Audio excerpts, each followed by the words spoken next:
Finally, this is working. Oh my gosh. My whole computer crashed. My whole thing crashed. But anyways, I'm here. Hey, what's up, Jenna?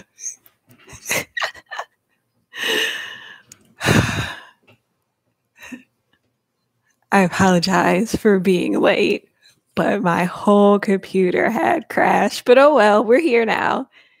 And happy early birthday to the leader, Namjoon.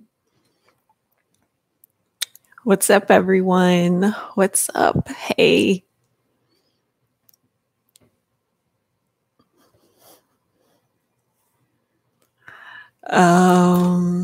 I'll wait for some people to trickle in, I guess. But yeah, we're going to do like a solo happy birthday reading for Namjoon since it's his birthday. MJ, you didn't know I was going live? Girl, I announced this yesterday. I was going live.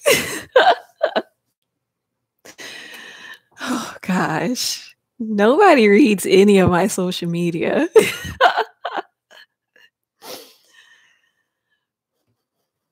You're excited for the solo reading.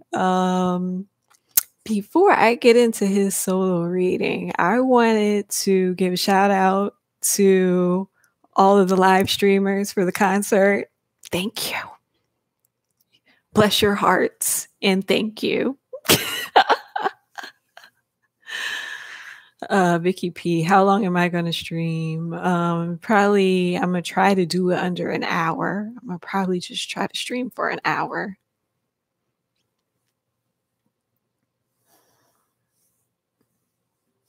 Hey, what's up?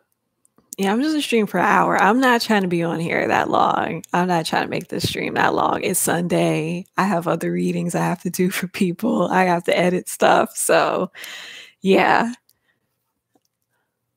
But no, I'm not going to try to be on that long.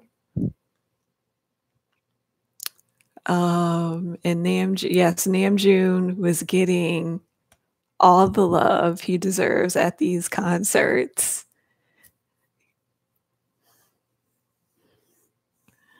But yeah, shouts out to every person that risks their lives trying to live stream this. Shout out to everybody who live stream. Thank you. Bless your hearts. Thank you. You've missed me. You missed me just because I didn't live stream on Saturday. Had stuff to do.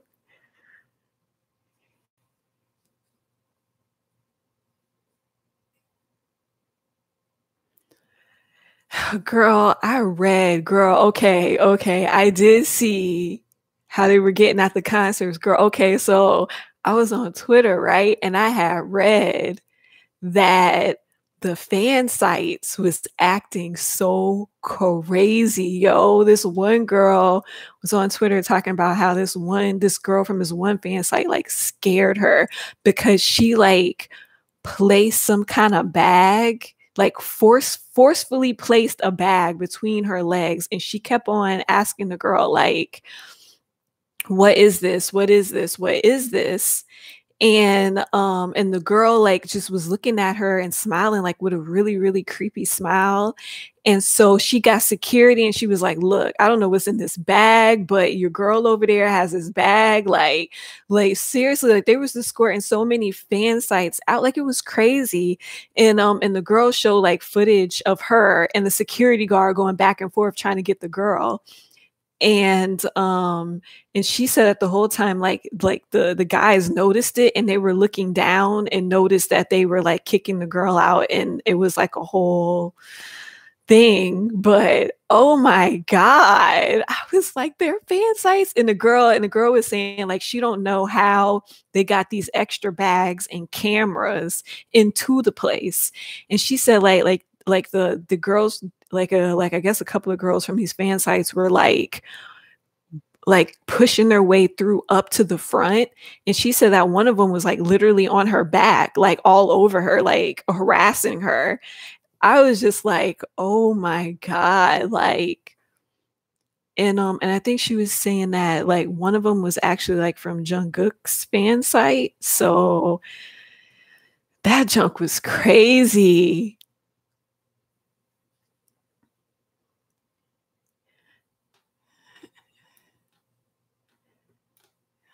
That was like that whole story was crazy. Like I'm like scrolling, like reading it, like, oh my God. Like, and then like I started kind of like thinking like they have some sort of crazy female energy around them. Like they have this crazy kind of female energy around them for some odd reason. I don't know. Is that what happens when you just get famous? You just attract all kinds of walks of life. But yeah, the members did notice like all the commotion down at the floor level when they were like kicking the fan sites out. And the girls also saying like she don't know how those girls even got in, if they even had a ticket or anything. Like she does not know what happened. But yeah, that was crazy.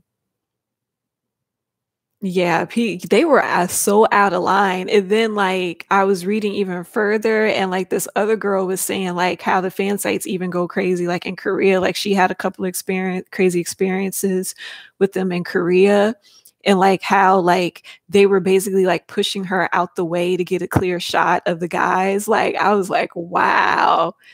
Like some of these fan sites that be taking pictures, they are very aggressive.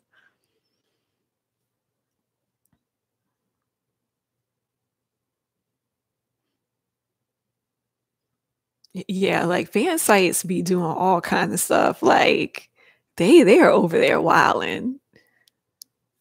Yeah, like like they were careful to say like they weren't generalizing like all of the fan sites, because they were saying like they met some fan sites that were really very nice and very helpful, but they did have some crazies sprinkled in there amongst everybody that was actually nice and helpful. But yeah, that was so crazy. But getting off of that, I felt like it was adorable that they tried to speak English, the English speaking skills. I felt like that was nice. They were so cute. And why does Tay always want to be in somebody's dreams? Why I gotta always be in your dreams, Tay? Why you want me to always have sweet dreams? I'm not understanding where you got that from. I think maybe Namjoon must have gave that to you. I'm not sure. But yeah. Isn't it? Their English speaking is adorable. I like it. With MJ, that's why you'll never pick floor seatings. Look, that's why I don't do floor. Look, I need balconies. That's why I never did I miss JK's black hair?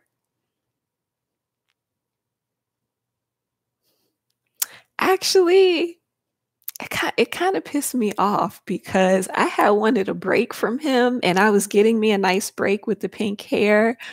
And then he just decided that my break time was over and he wanted to go back to black. So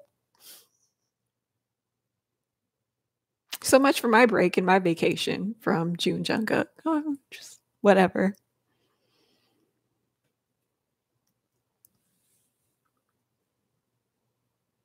What did I hear that the K armies told armies to stop commenting in English for the V lives? It overwhelms the boys. I think the reason why they said that because if I read it correctly, that J Hope was saying on the V lives, because there was a lot of English comments coming in, that he said that he wished he could read them, but he can't or whatever. So I guess that's why they told them to stop doing that. But I mean, how can you remedy the situation really? Because it's like we speak in two different languages. Like, but yeah, I seen that, and then I seen that there were other there was this army that posted things that you can pretty much copy and paste in Korean to like put into the live chat. So I had seen that too. I thought that was good. But yeah, I did see the V Live. I seen bits and pieces of the V Live though. Um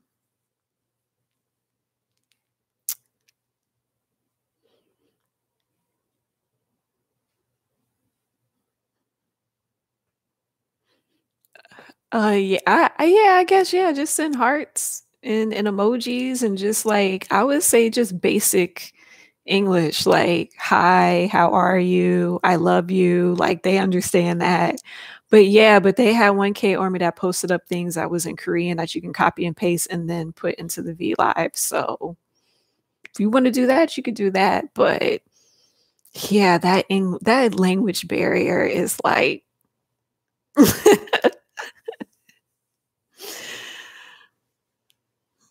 oh my god, that ghost prank. Why are they doing that? Why are they are so mean.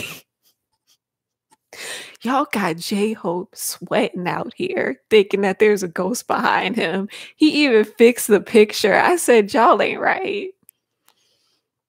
Y'all was trying to get Cookie, but Cookie was like, I ain't no punk. I ain't no punk. Cookie's like, I'm just moving everything out the way. We gonna play this music right here.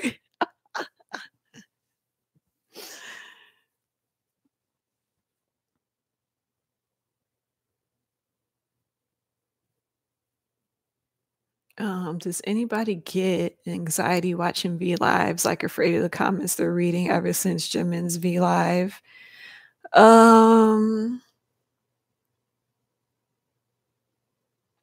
Sometimes I get a little nervous because the last V Live, I think with J-Hope, they were talking about the sound effects and just have like really negative comments. But I don't get too that's the only part I kind of get nervous about is like somebody might start criticizing them and they might take it like really seriously. Like they need to like do this. And that's the only part I get nervous about. Other than that, I don't really get too nervous. They're pretty strong. They can handle themselves. Have we not heard Cypher? Oh my gosh. Have we not listened to Cypher? Have we not listened to Outro Tier? I think they could pretty much handle themselves. I think they good. Huh? Did you see the different angles of JK's hip thrust?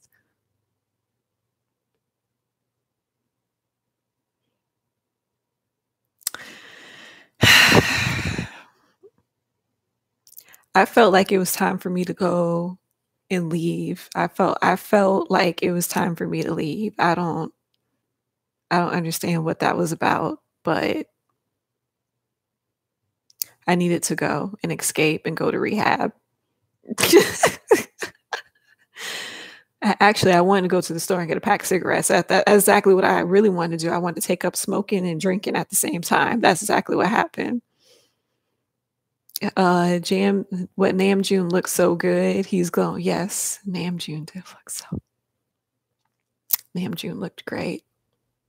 Happy birthday, Namjoon.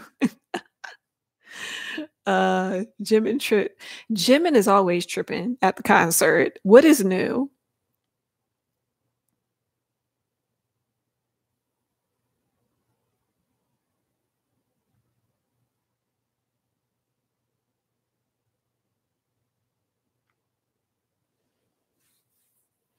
What I look so beautiful tonight. Oh, thank you.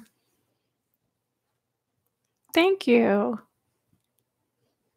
You like my makeup? Thank you. Yeah, I didn't put on lashes this time. I didn't put on lashes cuz jeez. um what was I gonna answer? There was something I was gonna answer. Oh yeah, how Jimin wasn't afraid of the ghost. And where'd y'all get this prank from? Where is this? Why did y'all get this prank? I wonder who else is going to do a V Live tonight. Right? There's another concert tonight. I wonder who else is going to do a V Live after the concert. No, I haven't heard all the celebrities turning up for the concert. I didn't hear about anybody showing up to the concert. Trying to think. I didn't even see it on my Twitter feed if anybody did show up for the concert. You hope that Youngie does a V Live. I hope he does too. And I want to see what he gonna do if somebody try to say something is behind him.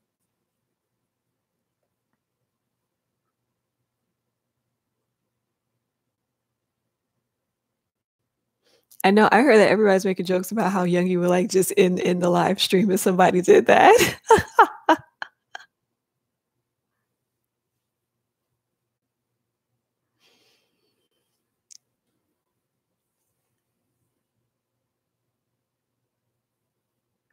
What, the mom in Wizards Reverie play? She's gonna be at the concert.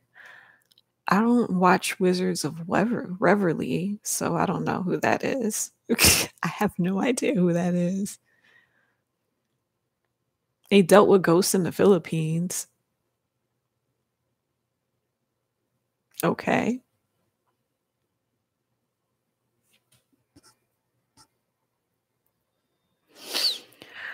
All right. So, it's an older Disney Channel show. I don't watch Disney. I'm grown. I don't watch Disney. I'm a grown woman.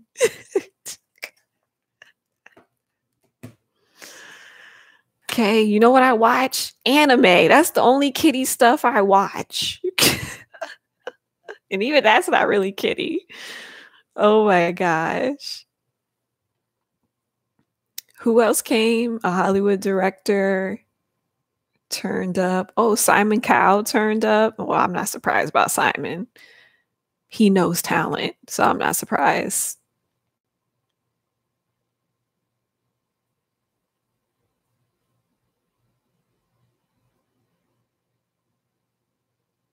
What? Andy Mack is the most mature show on Disney? Okay.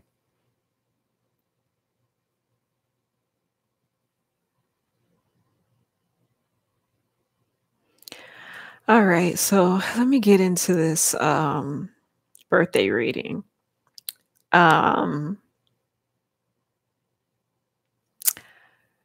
So let's see. Let me get my cards. What did I want to say? Black Mom Namjoon, and aka Black Mom Namjoon, aka Sentimental June.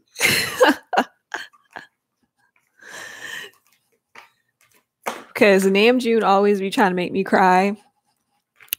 And I don't got no time to be crying over Namjoon. I really don't. Namjoon always be trying to make me cry.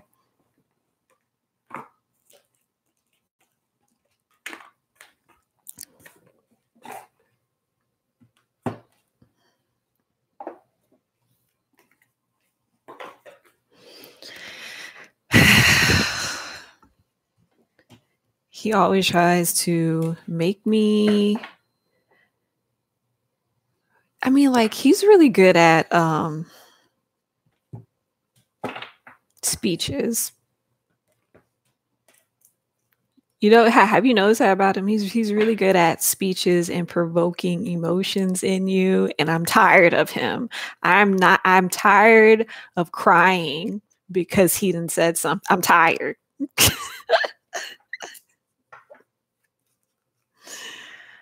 But he is also somebody that, like, Namjoon is really somebody that I really respect a lot.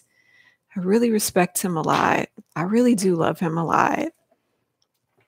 I really feel that, and I think I have this feeling because, like, is tied to one of my past lives with him, and I have this feeling of like I would like I have this feeling like as if like I owe him my life and that I would like love him and support him and follow him wherever he goes. But I always had that feeling towards him. Like I would just support him and just be there for him no matter what. I always had that feeling towards him, but I never really had no like big romantic feelings towards him. This is more like a budding friendship. Like I would like for him to be like my best friend for life, kind of type deals.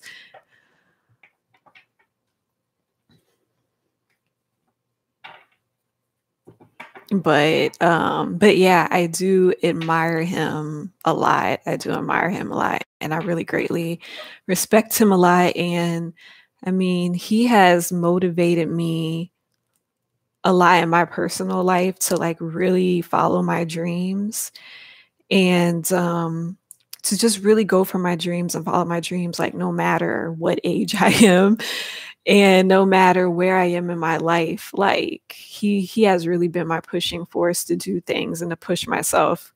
Cause you know, I really look at him and I think, wow, like, you know, you really come from the bottom and you really push no matter what.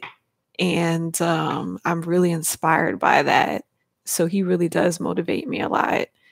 And it's kind of funny because like the time that he kind of like came into my life, like when I got into BTS, I was in the middle of trying to figure out I was like in my life where I was really trying to figure out like what was my life purpose and what was I going to do and what was really my dreams. And kind of like when he entered my life in that time, um like he was really inspirational to me. Like he was just like, you know what, it don't matter where you are in your life, you can still go for your dreams. And for me at that time in my life, I felt like maybe I was too old to pursue a certain dream. And he really motivated me to say F it and just go for it. But yeah.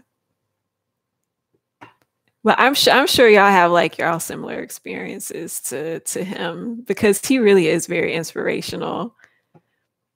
And he's a very amazing person. I sound like Jungkook, but I do think he's an amazing person.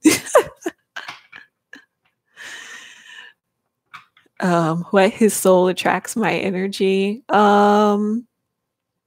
Yeah, you could say that.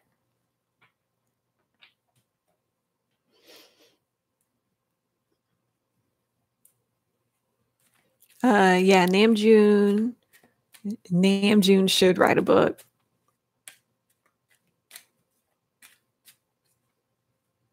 Do I sound like I'm in love? I do. I really do love Namjoon. I love him, but it's more like in a friendship way. It's not like in a romantic. It's like a friendship way. Like I really do love him.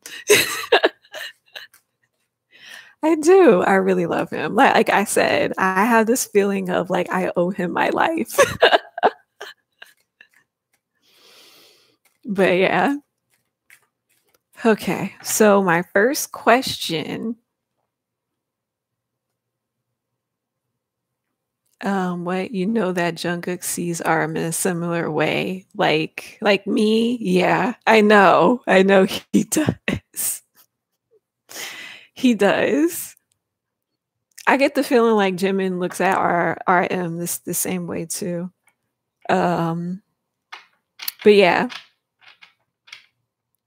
let me see. My first birthday RM question is what is RM's state of mind right now? Like what is he thinking right now? Like where is his head at?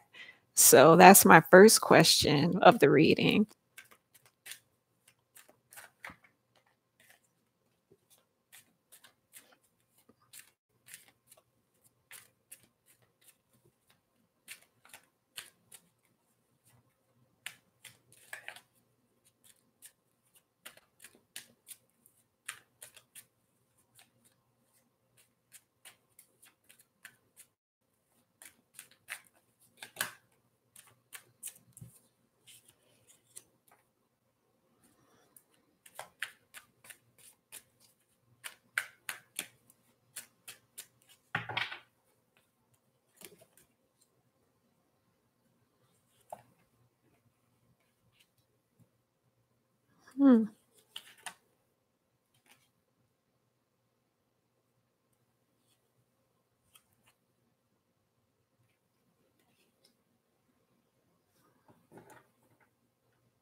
Okay. So hold on. Let me get another deck because this is interesting. Um, yeah, this is really interesting.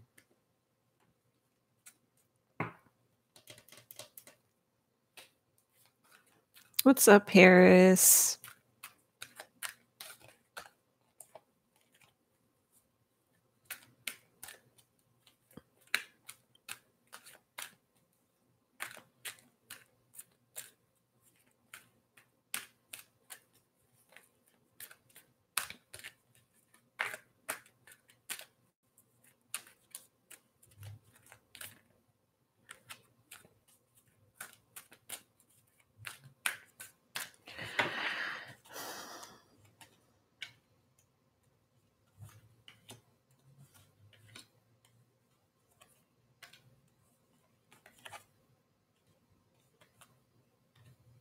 Okay.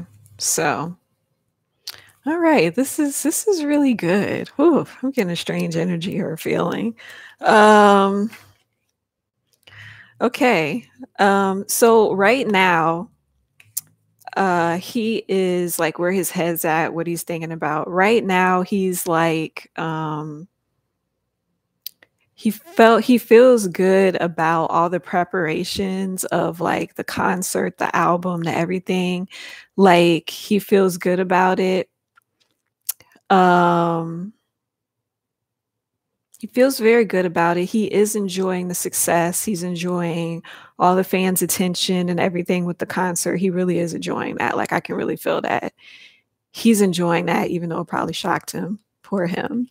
Um, he feels as if it's giving him some strength also, with the love that he's receiving and giving him some strength of how he's loving how everything is being put together exactly the way he had wanted it to be or hoped for it to be. So he's very satisfied with that.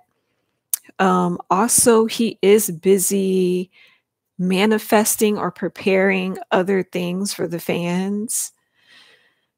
Um, he is busy trying to get together resources and ideas and everything to get everything prepared for the fans.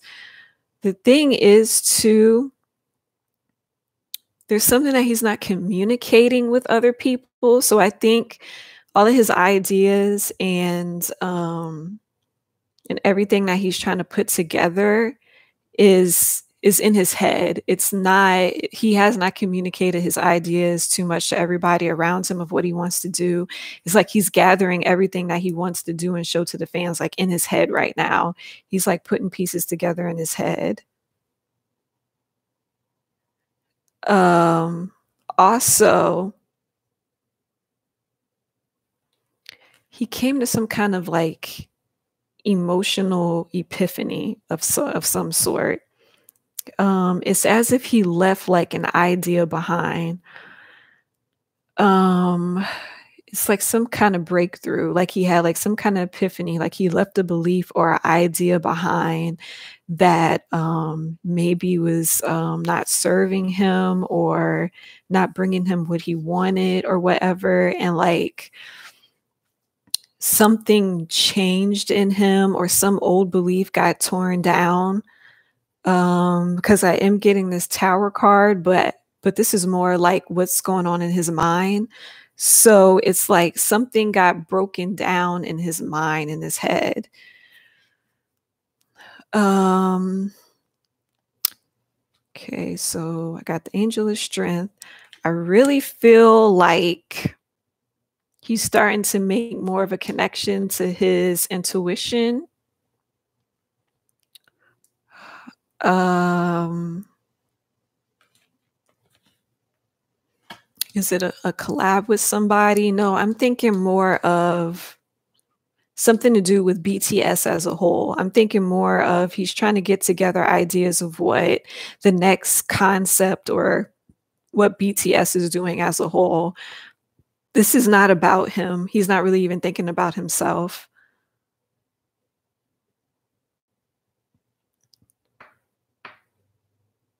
Um, I think he is starting to get in touch more with his intuition because I have this door to the spirit. So he's getting more in touch with his intuition. And yeah, he doesn't really have a concrete strategy of um what he wants to do with BTS. It's just like he's gathering up ideas and whatever in his head of what he wants to show the public of what he wants to do. But there's no solid strategy or plan right now. Everything is just in talks. He is starting to feel like he's more secure and stable. Yeah, I got another psychic intuition card. So he's really listening. He's really starting to be more in tune with the psychic and his intuition. Feeling more stable and secure right now. And he's definitely like feeling the love from everyone and from the fans. He's definitely feeling that. But yeah, but there is like, I'm really feeling like there's a big whatever this epiphany was, whatever this was, it's a big growth, a big change inside of him. It was like a big growth, a very big change inside of him. So yeah, so if you probably, I would say if you see him be a little bit more happy, a little bit more secure, because we've been kind of feeling that from him on this comeback, because he's been looking real good and everything. We've been kind of feeling that from him on this comeback. So that's probably why we've been kind of feeling that from Namjoon, because some changed. Some had changed to make him more confident and feel more stronger and more. But yeah, that's for the first question, what's going on in his mind. That is what is going on in his mind right now. Let me go to my second question. And I would say too, he's not really communicating this epiphany or whatever, or what changes that he came to or whatever. He's not even saying that to other people either. It's like he's keeping that to himself. He's not even communicating that to other people either.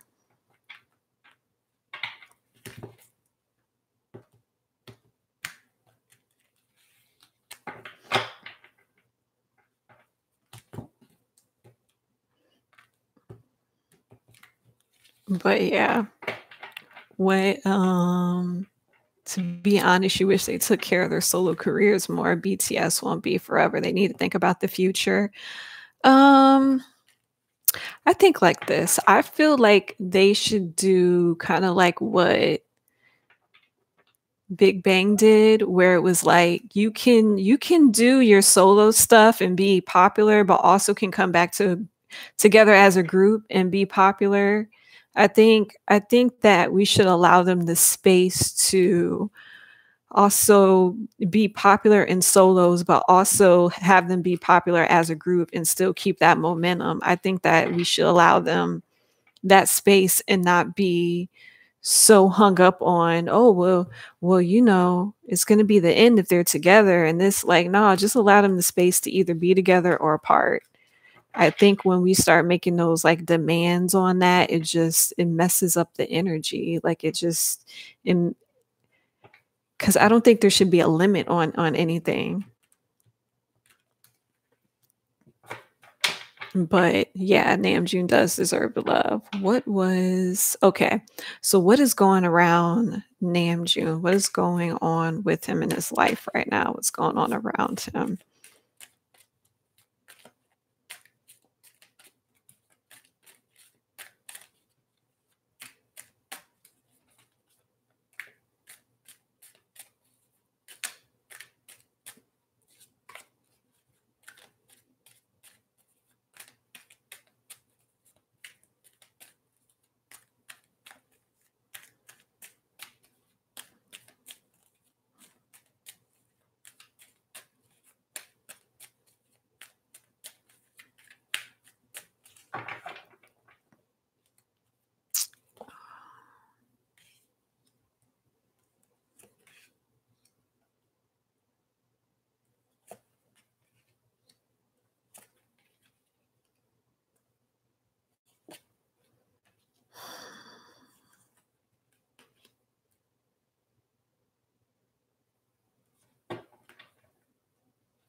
Let's see.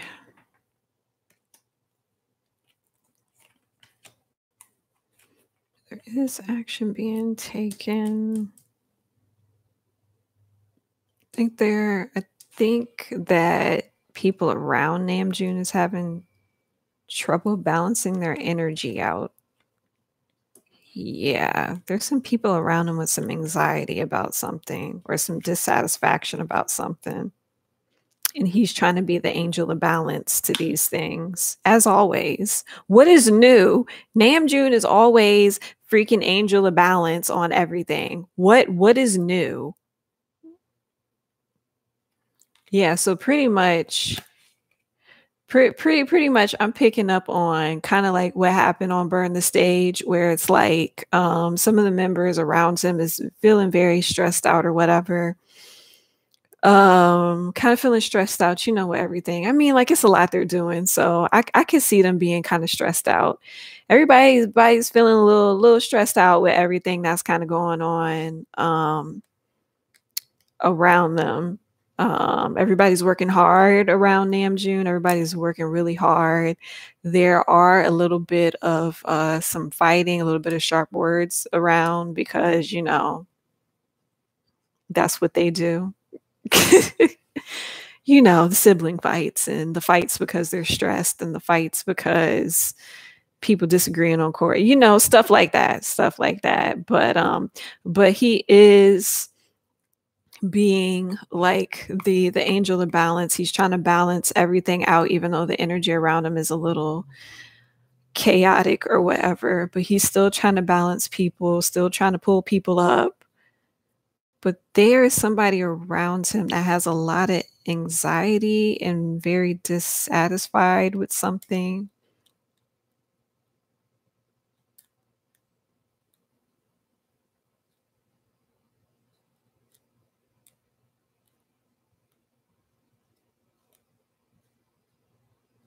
He also feels the jealousy of some people. He also feels that not nobody in the group, just like out or from around him, from other people. He can feel that.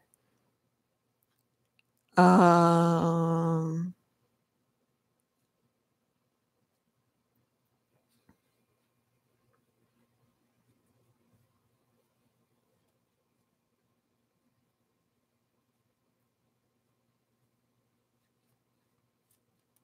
you think it's Youngie? I don't think it's Youngie.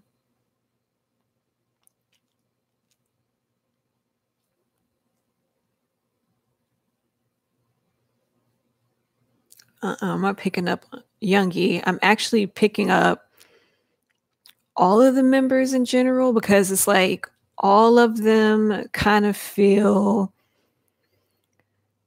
a little stressed, like feel a little burdened with everything. I mean, they are doing a lot. They are doing a lot, like 2 shows, 1 day to rest and another 2. Yeah, that's a lot on your body. You can be tired and stressed from that. That is a lot on your body. And all the moving around and everything. Yeah. Um, there is someone behind the scenes that's being a little bit unreasonable and not really listening to what people are trying to say to him. Um,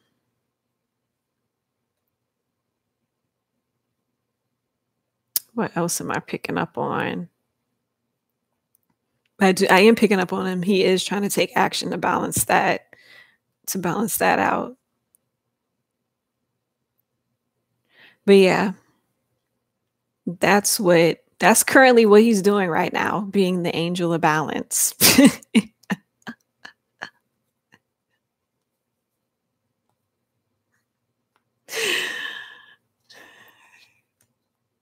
Let me see. Who is feeling stressed and burdened?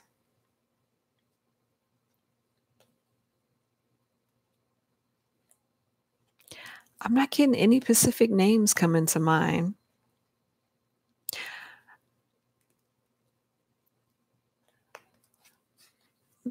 I get any specific names. I have a whole family card right here, so it could be anybody, honestly.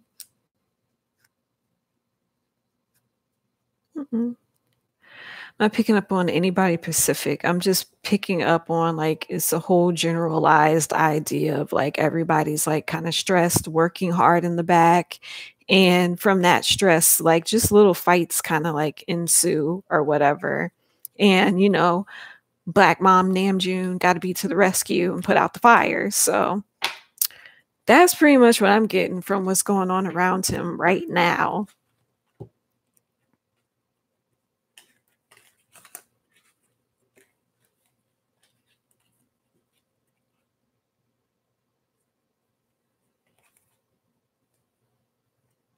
But I would say that Namjoon's communication is very sharp about work, about work-related things, about what they have to do. I'm surprised that this card came in reversed.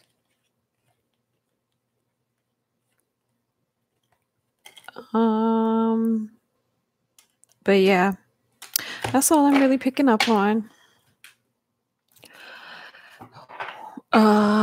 Okay, so my next question.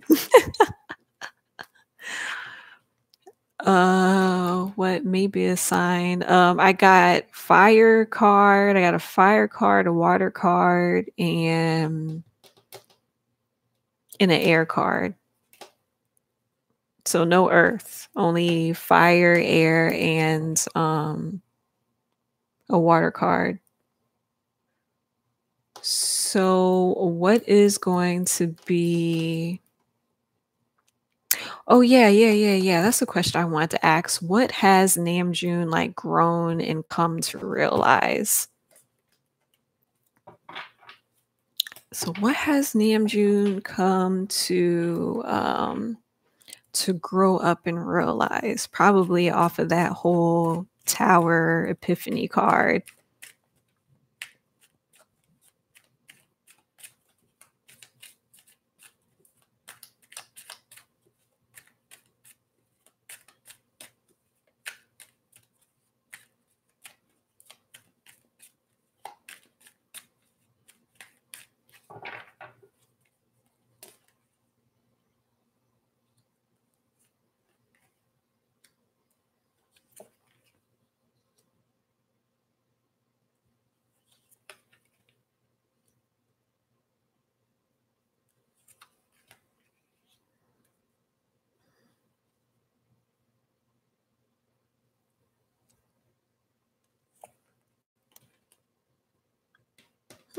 Interesting.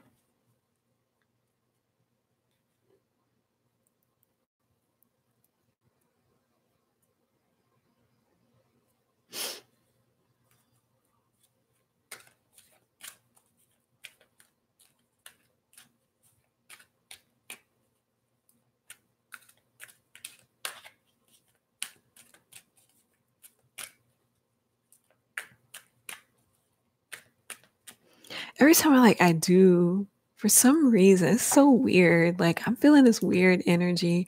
For some reason, when I'm asking like personal things about him and his thoughts, like I get this weird feeling.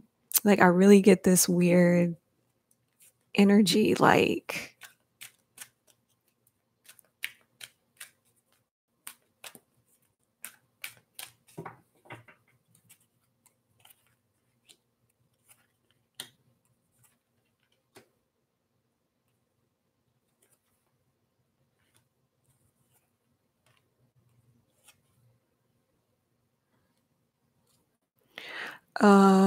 okay. So I think what he's learned was I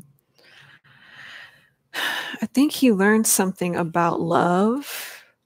Something about love is something that he learned to fight more with love and not fight more with fire, and not fight more with or being like such a sharp communicator, like really cutting people down. I think he's learned how to like fight more like with a loving intention instead of fighting kind of like with a bad intention to cut someone down. There's something about love that he learned a lot. Maybe I think he learned not to fight love also. Um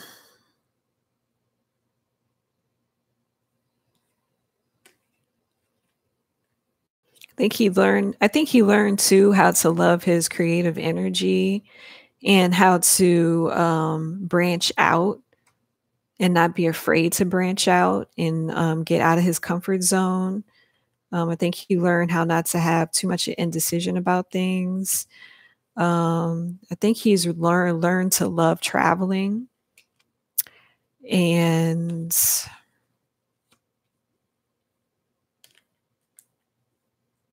I think he also learned the good and bad things about business contracts. And he also learned how to open up more to his intuition.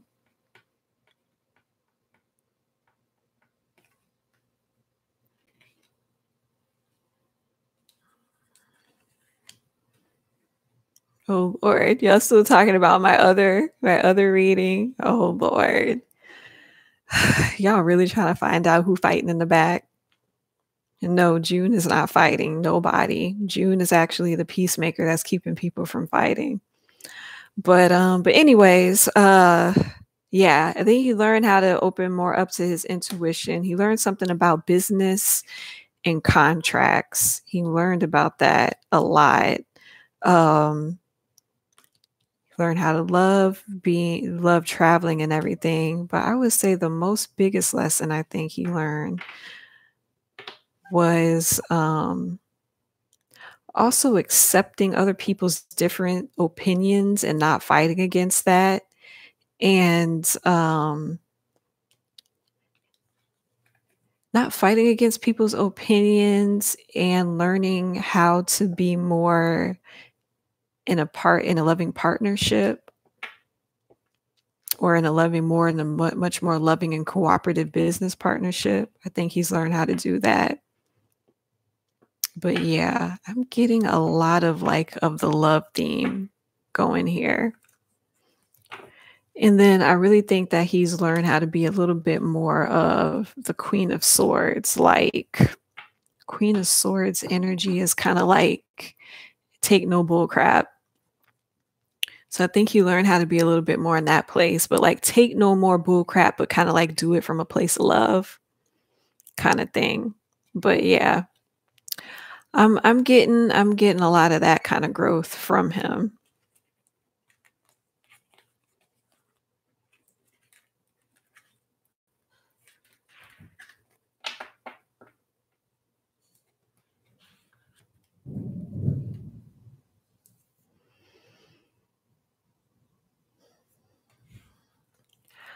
Um but yeah. So let me go on to his future. What is Namjoon's future? So what is going to happen to Namjoon in the future? What's going to be his thing? And you know I'm doing this long reading because I love him. He deserves this long reading. I think it did such a quick reading on Cookie, but Namjoon, I'm like, nah. Let's see what's gonna happen to Namjoon in the future.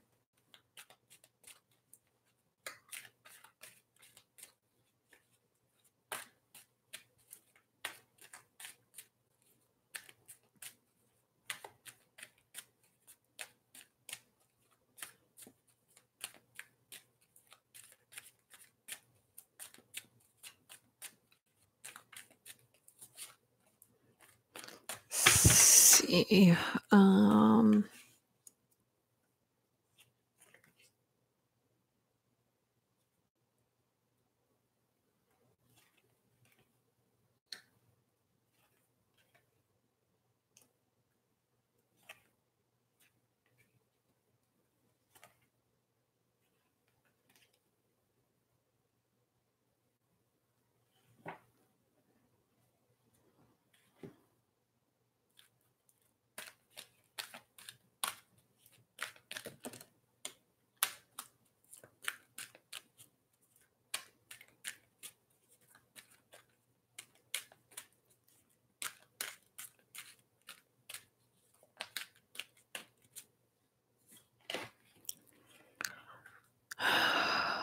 Let's see.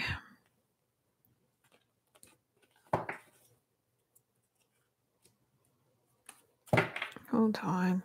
Shuffle these cards a little bit more.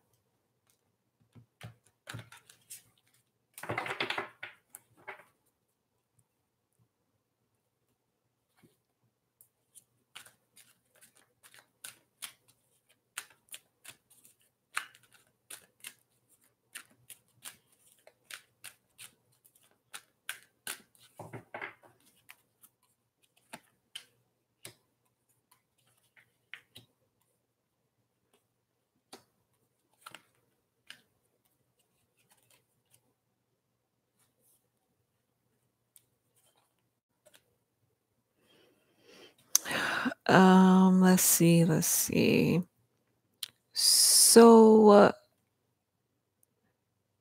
I think there's gonna be some opportunity. I want to say an opportunity or some new beginning that he's working on. He has a strategy for, but it's gonna be very slow to come into fruition. It's gonna take some time for whatever he's planning on doing to manifest. I think what he's trying to work towards is like a successful and a peaceful, like more peaceful family. Also, I'm getting cards with finances. Like I think he wants to get more stable financially. Think like with family, I think he wants to get stable financially, but I think he wants to get financially stable for his family.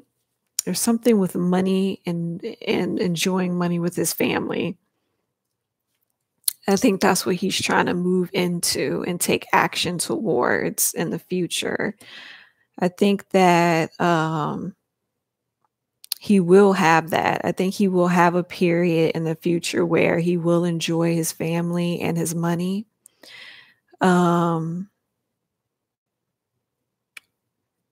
He will have like a period of like rest and rejuvenation.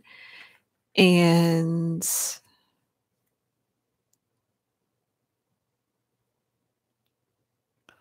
you see, he'll have a period of rest and rejuvenation. He will return to his angel of balance thing and get some strength on his little resting period. He'll get some strength on his resting period and restore his balance.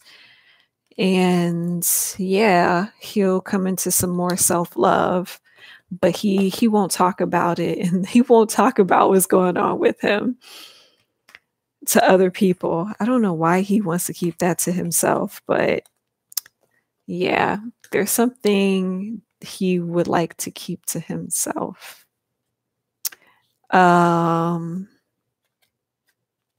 But yeah, that's what I see for him in the future. Like I see him enjoying, I see him still trying to work towards, more money, more stable life. I see him still trying, like having a period where he's enjoying his family, he's enjoying the people around him, he's enjoying his money, he's not having any financial issues. He's gonna have like a rest period where he kind of can restore himself. And yeah, that's all I really see for him in the future. I don't see any big crazy opportunity cards jumping out, but yeah.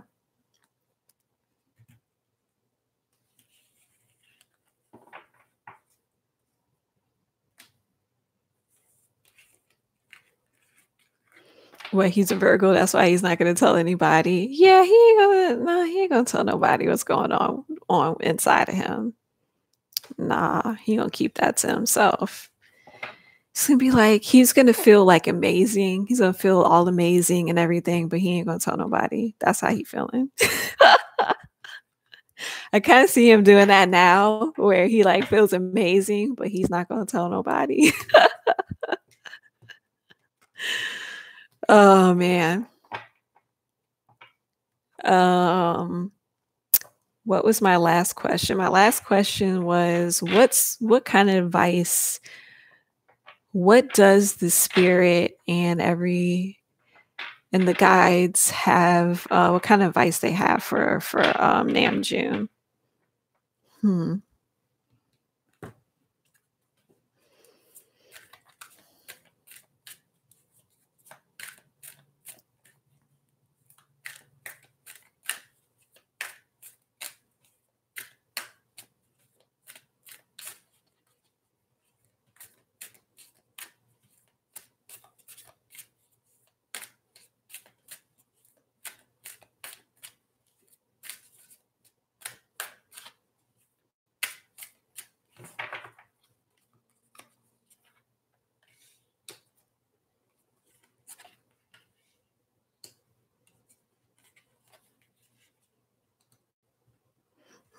Wow.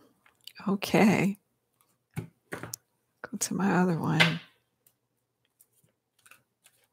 Dude, I got the "You're Protected by Angels" card. That's the advice for RM. It says you are cherished by angels.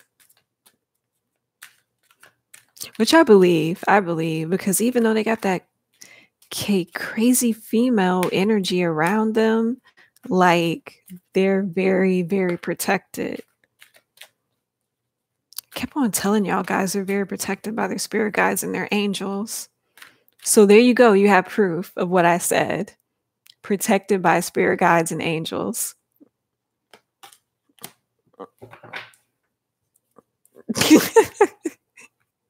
Everybody keeps on inboxing me. I'm so worried. I'm so this, I'm so that. And I'm like, but like they're like legit protected by angels and spirit guides. They gonna be all right. No, something bad gonna happen. Something bad gonna happen. No.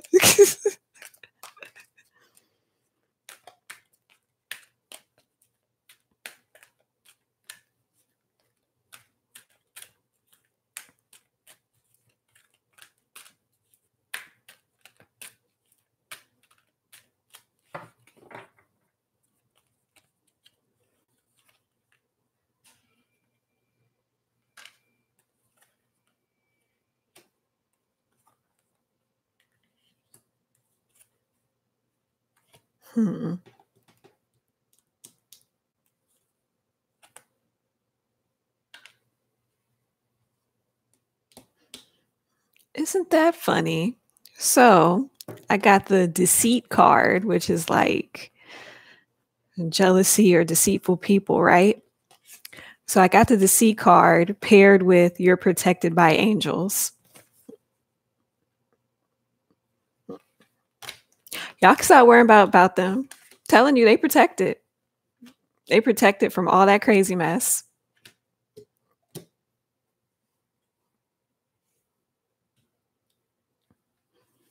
So,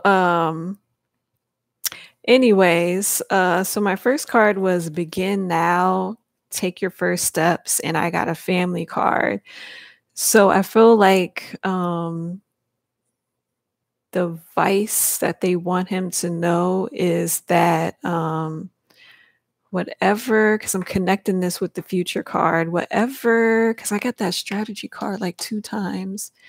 So whatever strategy that he has, that he wants to do, or whatever he's planning on trying to do, which we got the card where he's trying to manifest ideas and things with his head, in his head or whatever, they're trying to tell him to probably get out of his head, to talk to people, and take his first steps towards whatever he got planned next for BTS, and that he needs to take his first step and create it with his family, with the happy family. I want to say this is BTS. He needs to take his first steps and try to create what he wanted to create. And I'm also getting take his first steps into making the family more harmonized, more happy. Like take his first steps into that, to begin now. Crazy part is I got like ascending the mountain, keep moving forward. So he probably feels stressed and he probably feels stressed or anxiety about something because I have the anxiety card too. So he kind of feels stressed a little bit about what's going on around him. And I think like his guides want him to know that just keep moving forward, keep moving through it. It's just like a temporary situation. He can overcome it. Um I think there's a lot of things happening around him. He's getting a little bit of anxiety about it, but he's it's just a temporary kind of time right now, and he'll move forward more into a more peaceful situation as we've seen in the future. Um, so not only protected by angels, there's a C card popped out, but this thinking woman card popped out. Usually the thinking woman is sometimes the thinking woman is either either you yourself is like either ready to ascend to a higher place or get more knowledge to go to a higher place. It's either you thinking about growth and change and whatever like that. And then also the thinking woman could be a teacher or somebody that's going to come into your life and teach you things and open up your mind or teach you a set of skills that could help you later on in life. So like the thinking woman can be that. But I'm really getting more of the thinking woman is like him, and he's really trying to grow and trying to be a better person and really trying to like read books and acquire more knowledge for that. And I really think like his guys are trying to tell him like, yes, keep doing that. You're on the right path. And like don't worry about too much of things because like they said, he's protected. He's really protected. It says you are cherished by angels and protected by angels. Should I read this card? I want to read this card.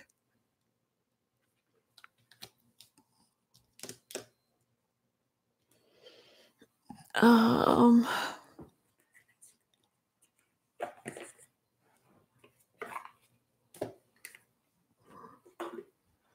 Let me see.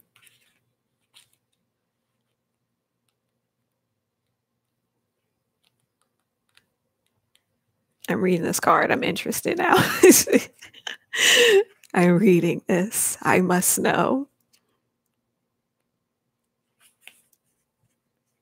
Says, oh, this card is really good. Okay.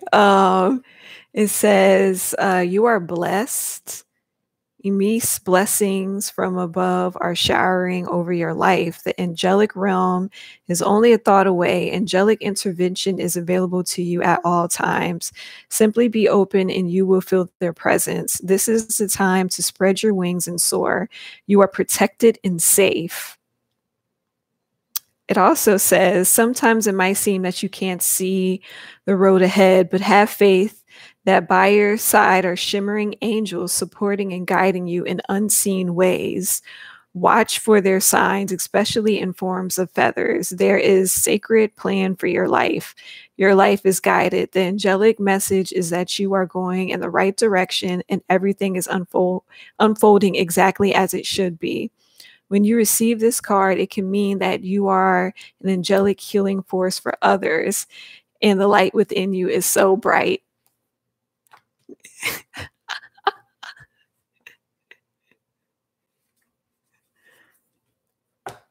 Wow. Okay, then. You know what? This was a good reading. This is a good reading. This was a nice reading.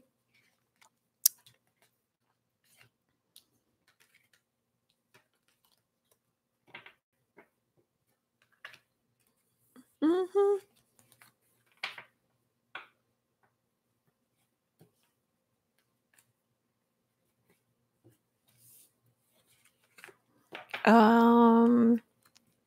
Yeah, there are problematic armies out there. Believe me, I know. But just know that even though they might be problematic, BTS is still gonna be safe. They're very watched over, looked over. They're gonna be safe. They're gonna be fine.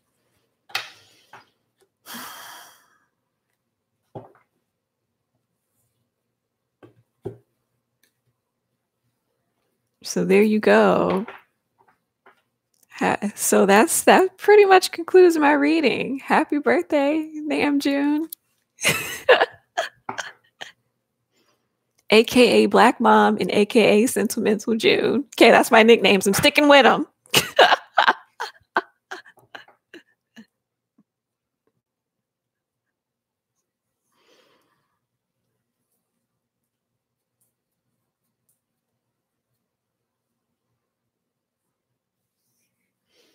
But yeah, they're going to be fine. They are going to be okay.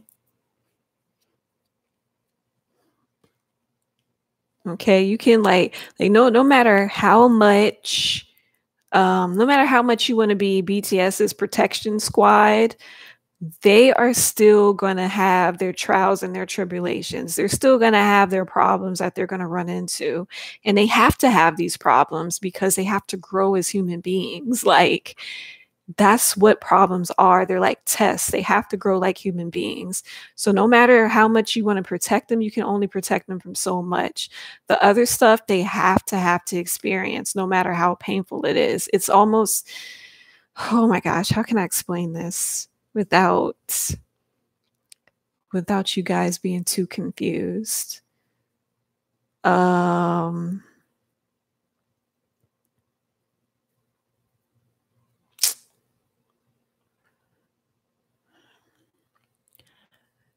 Okay, so it's kind of as if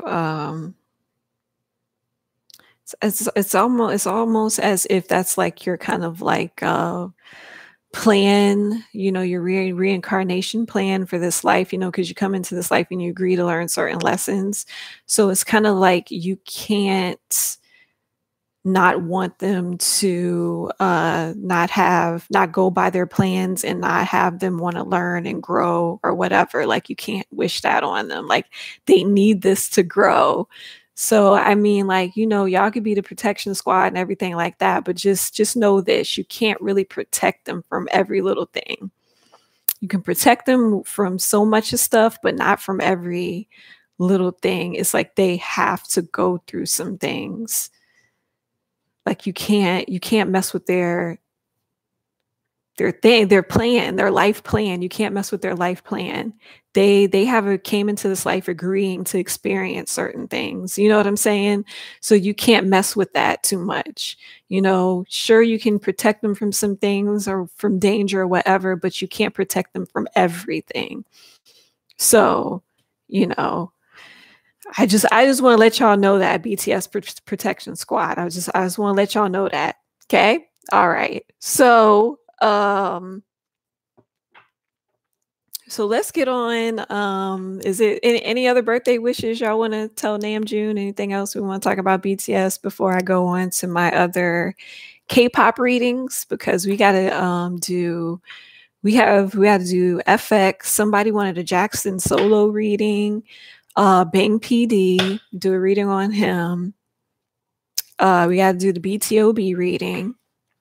Pristin, and then we got to do a reading by Ailee.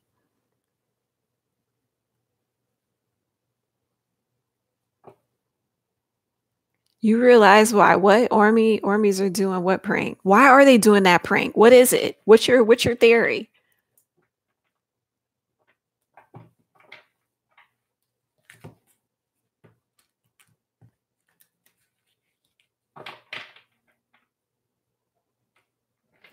Oh, that's why they're doing the prank, the revenge prank, because they used to do the frozen screen prank. Is that what happened? Oh my God. They were like, that's okay. We're going to get y'all too.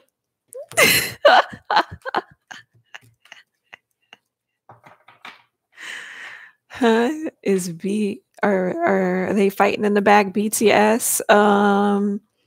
Yeah, they're having like little disagreements in the back. They're having little squabbles, but it's mostly from stress. Like for example, like you know how you feel when you go to a job and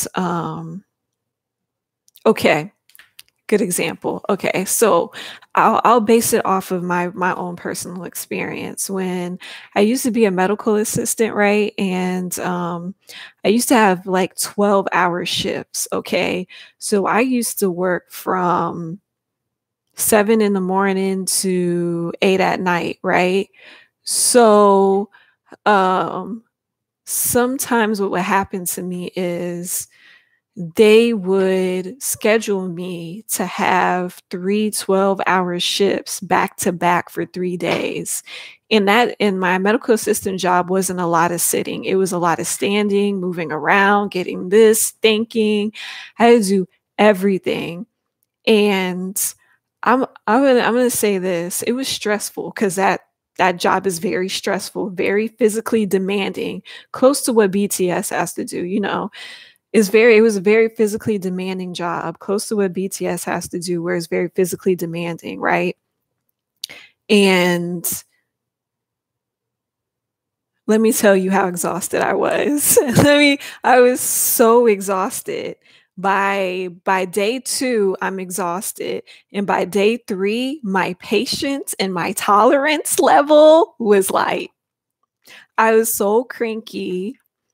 I was so cranky. I had an attitude. I probably picked a lot of fights with people, you know, because I'm stressed and I'm tired and I don't want people in my face anymore. Okay, customer service, then whatever.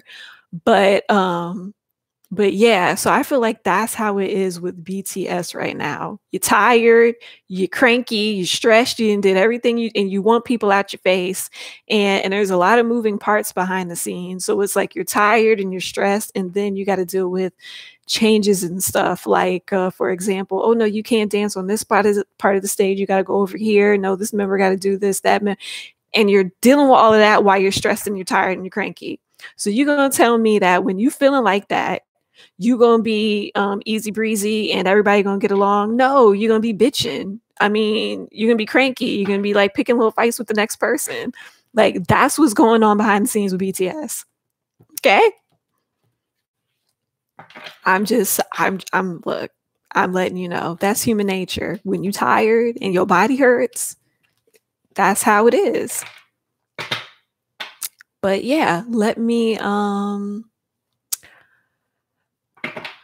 move on. Is Tay doing okay? Yeah, Tay's fine. Y'all don't see that Tay doing fine after these pictures he didn't leak to having a bubble bath and bubbles all over his face? Tay's doing just fine. Jeez. Actually, Tay has smiled more during this concert over here in the US than he has over in Korea. So I think something over here is making him feel at peace or more happy. Okay, so anyways, while y'all having your own conversation chat, let me go to my FX reading. Let me go to FX. So what is going on with FX? Is they gonna have another comeback? Like,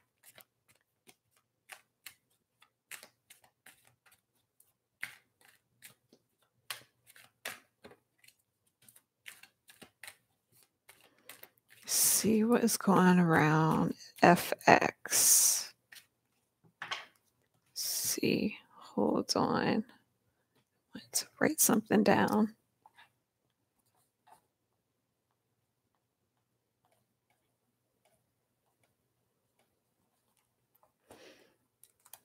Okay.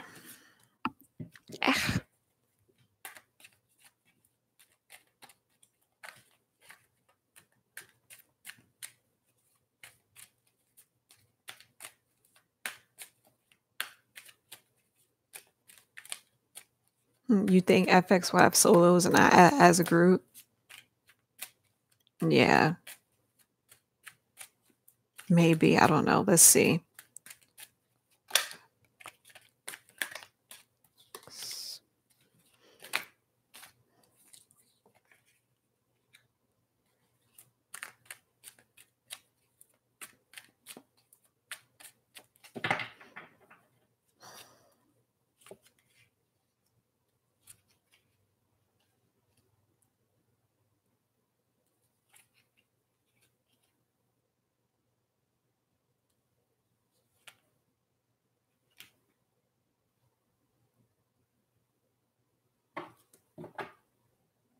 I really feel like there's some guy in the back that's stopping them.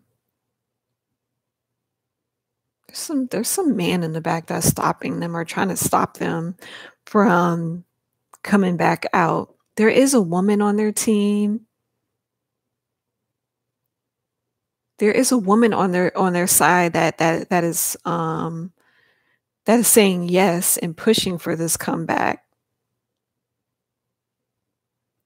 So I'm seeing that like the woman is helping them, and this is a higher up woman.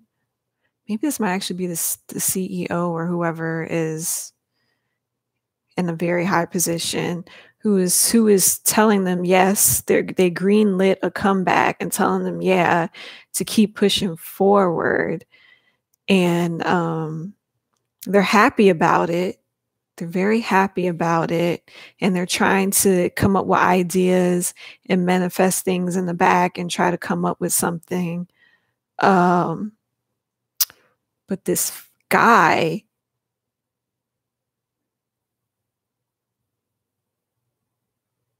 is trying to halt the process in some sort of way.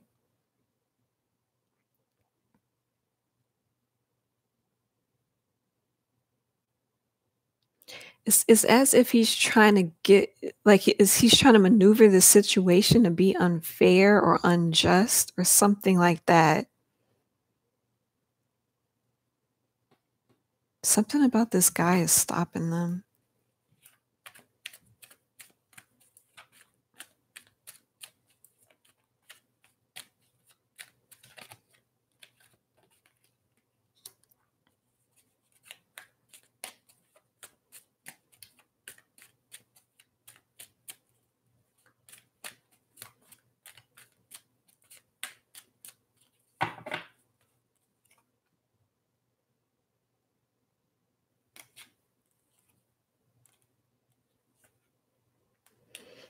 Oh, wow.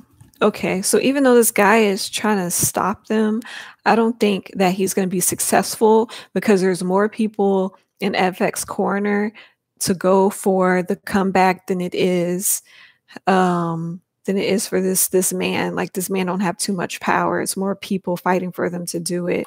So I do think that they're gonna end up having, another comeback.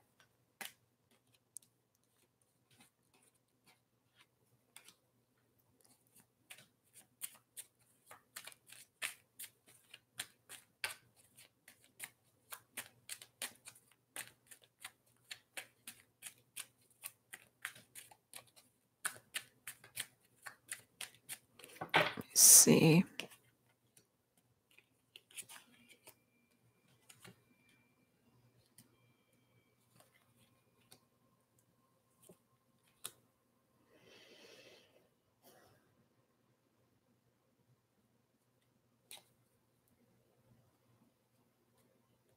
Um They are gonna end up having a comeback, but something I think they're gonna end up having a comeback, but not have a lot of creative control over their comeback, like, what's new? They're not gonna be able to, like, creatively control it as much as they want. Something is being hidden here that they don't want us to know, and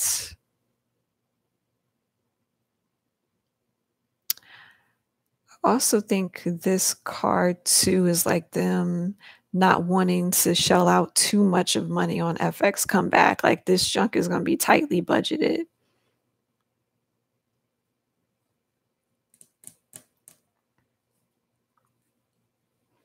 And I think they probably ain't gonna shell out that much money on FX because they're not sure if they got the fan base anymore. Yeah, they're unsure of what it's gonna do. I think that they're underestimating FX though, because FX fans is still out here.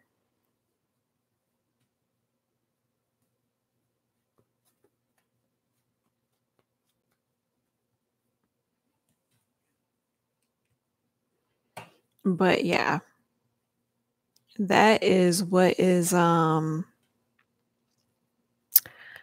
happening. But yeah, but no, they're gonna come back. They're gonna come back. It's just gonna be some struggle behind the scenes for them to come back. So be some struggle behind the scenes. They're not gonna get a lot of money for this comeback. Probably not a lot of promotion if they ain't gonna shell out the money on them. Somebody is trying to stop them in the back, but they're not going to be stopped. They have a couple of people that is rallying behind them and pushing for the comeback. So yeah. Yeah, I think they are going to do well as usual, you know, FX. But yeah, I think FX is really going to do well with the comeback. I think the comeback is going to be in some months because I did get a lot of cup cards, so that's probably like in some months.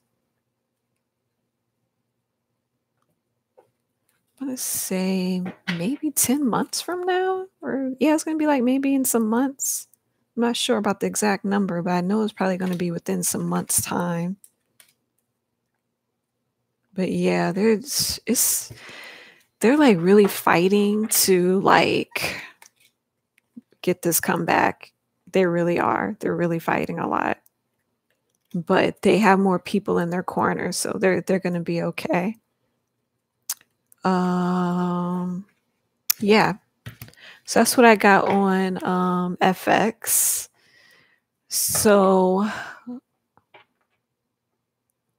I hope the fan support really is going to be good too. Yeah, does anybody know when FX contract is going to be up? Paris, you know?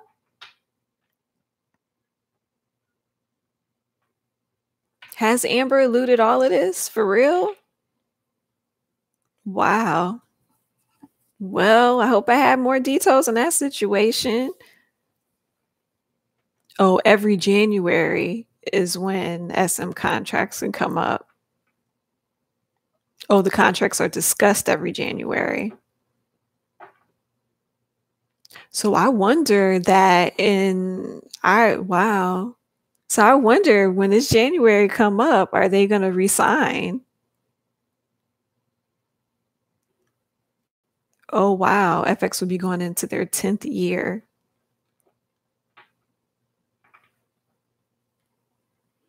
Yeah, so they can either disband or resign.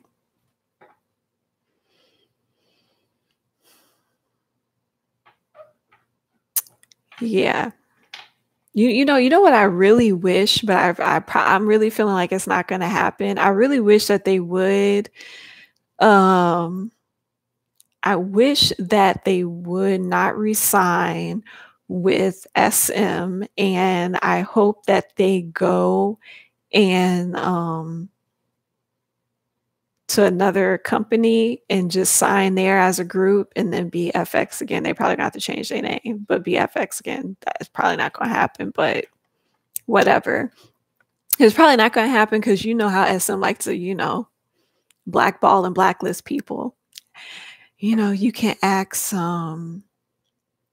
somebody in SD&D about those problems who had left SD&D. You can ask her about those problems.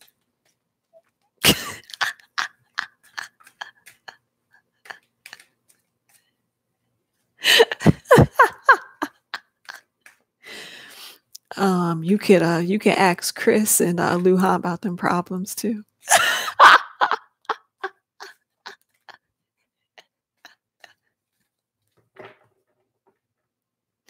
You know, huh? No, wait. You know how they did Jessica. I don't see Jessica on those music shows.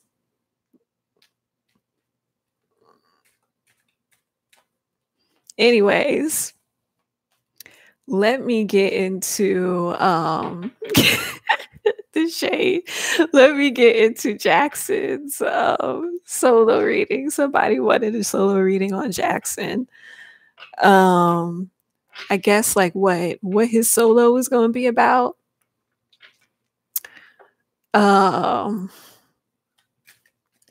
Okay, let's see. Jackson. And we're talking about Jackson of God 7. So this is gonna be Jackson of GOT7.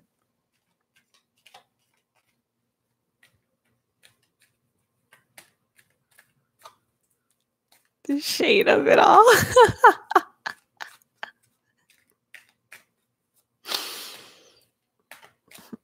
I'm just saying, if you leave SM, they be acting like gangsters. Like they be acting like you can't like you part of this gang life. You can't leave us. If you leave us, you die. That's the only way out the gang of SM. If you leave us, you die. Like what? Sir, all I know is that I just signed the contract to sing and dance. I didn't sign up for this gang life.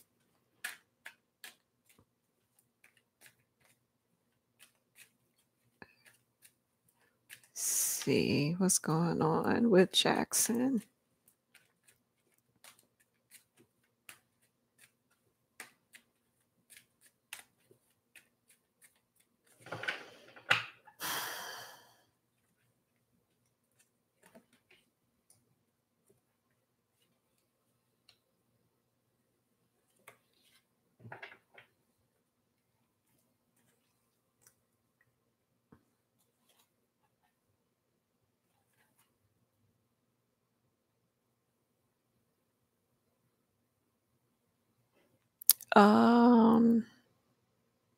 Let's see.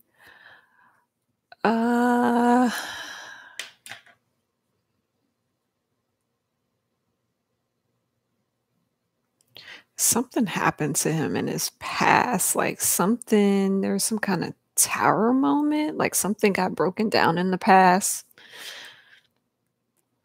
think something emotionally for him happened that wasn't good, or has some kind of big blowout.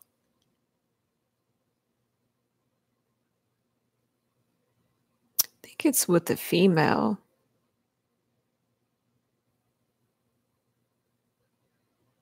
He has some big blowout with a female.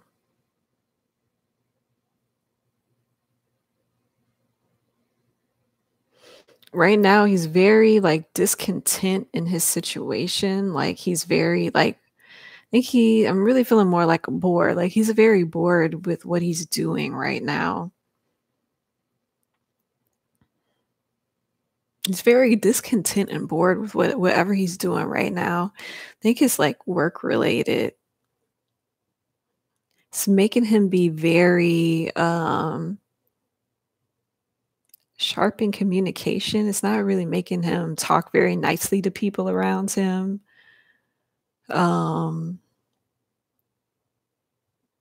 He is enjoying his money though. He is enjoying the fame or the success or whatever.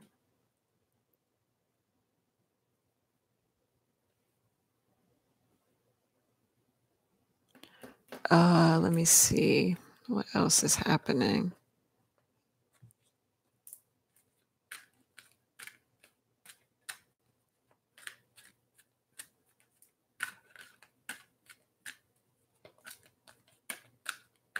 I think this older female must have been his staff or manager or something that he had a blowout with, because he just does not want to talk to this person.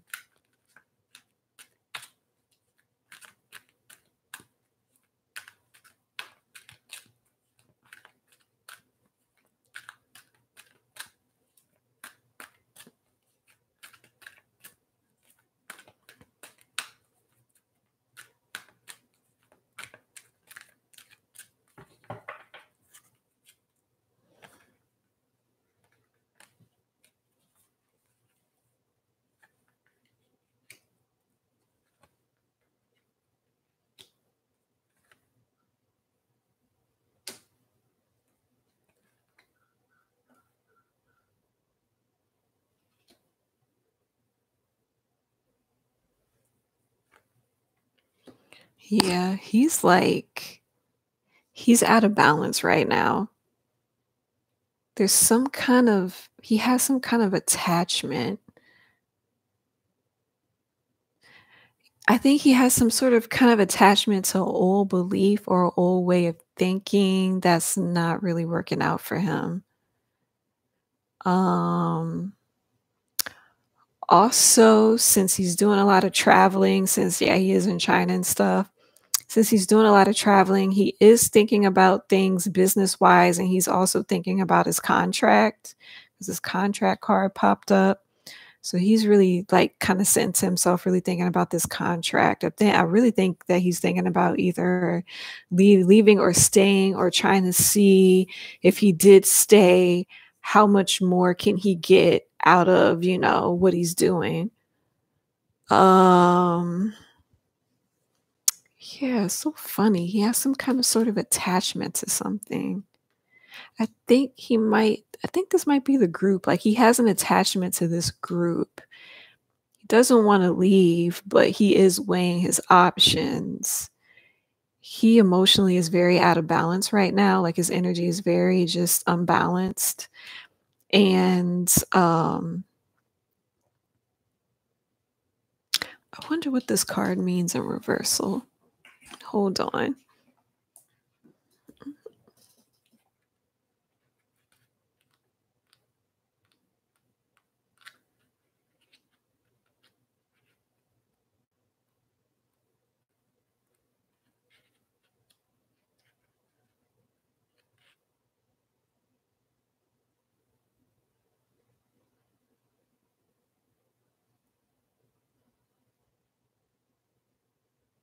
Huh. So, yeah, that card makes sense. Yeah, I do feel like there's a lot of confusion. There's a lot of confusion with him. I feel a lot of angst, a lot of confusion from these cards. I feel a lot of, like, he's everywhere. He's, like, all over the place. He doesn't know what he wants to do, and he's is having a very difficult time with his personal growth. He really is. It's really making him snappy, kind of, like, it's really making him snappy, and he's really looking at, like, if he's staying going, he don't even know what he's doing. It's all over the place. This car is a hot mess.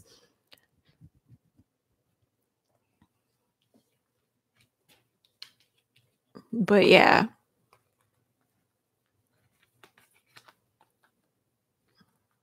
Oh, yeah, another psychic did a reading on Jackson. What did she say about him?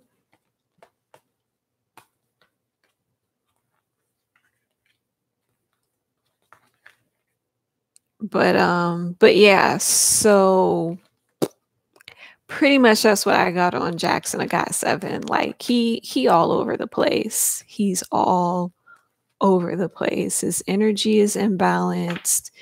He has some old attachment, old pattern, old something that he's very attached to that's not really working for him. It's like it's almost as if the universe is trying to push him to grow, but he's resisting to grow. And he's also looking at his contract to see if he should stay or go, but he also has the attachment to the group, so he doesn't know. He got into a huge fight with a staff member or something in the back, and it really thrown his thing off of balance. And he's very snappy and snippy in communications with this woman or with the staff, but at the same time, like, he doesn't want to lose his money. Like, he's enjoying the lifestyle, the money, and he don't want to lose that. So yeah, like I said, his emotions is pretty much all over the place right now.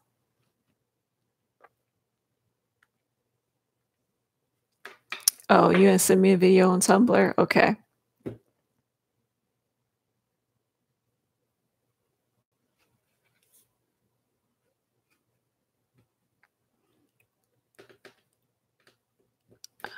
Um, but yeah, let me move on. Bang PD. Bang PD. Let's move on to Bang PD. This should be interesting. Out of all my BTS readings, I've never read him. I never did a card reading on him. This shall be interesting.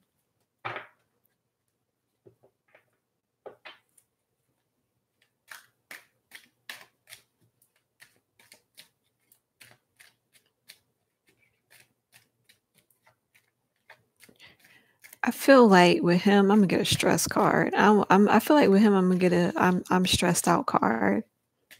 That's what I feel like with Bang PD. I feel like I'm gonna get a I am stressed the fuck out card because I got to do 2,100 million things.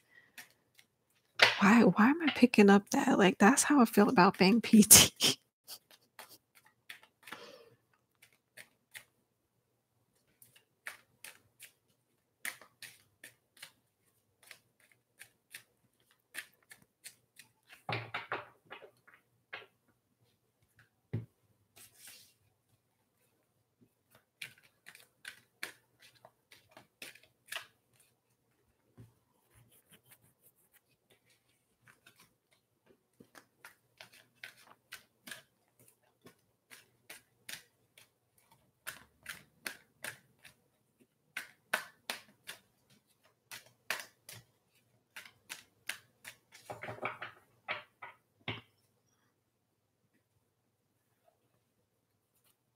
Does he? Does he do mukbang a lot? Oh my gosh, that's funny.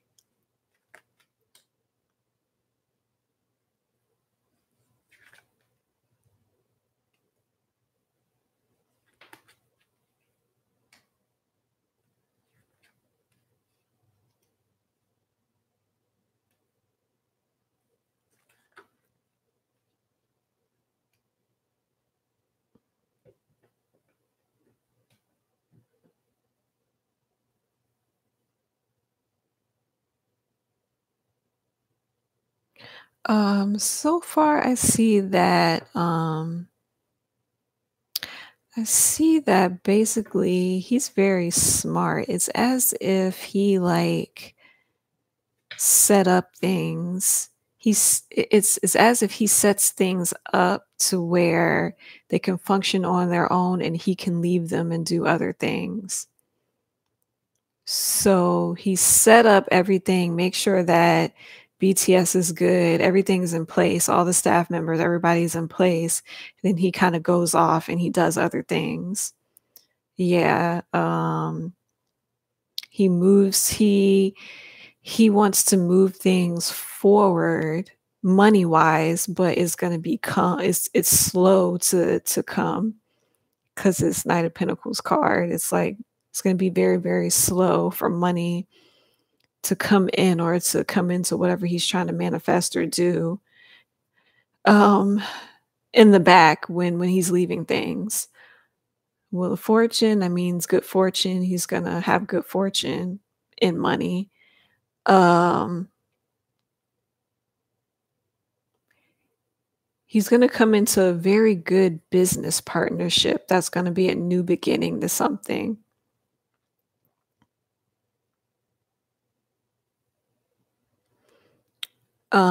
I wanna say this card kinda has a double meaning. Like, in his personal life, it looks like he is gonna get new love into his life, or if he already has a new love in his life, and they're gonna have a good beginning, or business-wise too, it's gonna be a good partnership, business partnership, and a really, really good new beginning for him. And and yeah. Girl, what else do I see?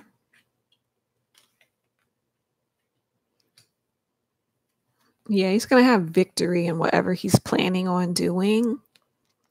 And he's gonna be relaxed about it. He's not gonna have anxiety about it, or he doesn't have anxiety anymore about the things that he plans for the future. Like he is in a very relaxed state on how he's conducting business.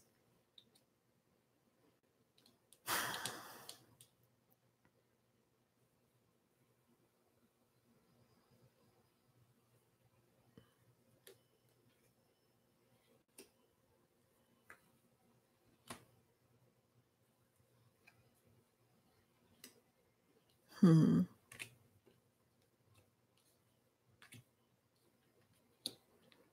Oh, wow, we got something with a little bit of advice. He's gonna have like an indecision about whatever this business offer, this partnership, but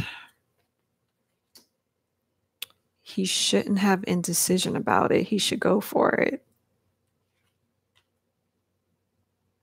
Oh, yeah, he's a healer too. He has some healing energy to him too.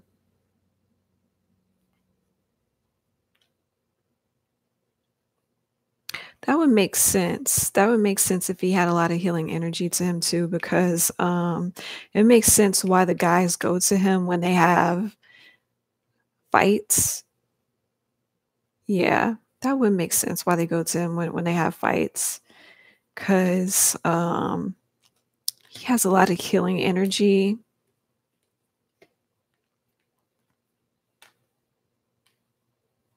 But he still doesn't feel like he is secure or stable financially or in business, though, even though he has a calm way of conducting business. He needs to listen to his intuition more also. That's blocked for some reason. But he's very in connection with his creativity and his confidence in his creativity.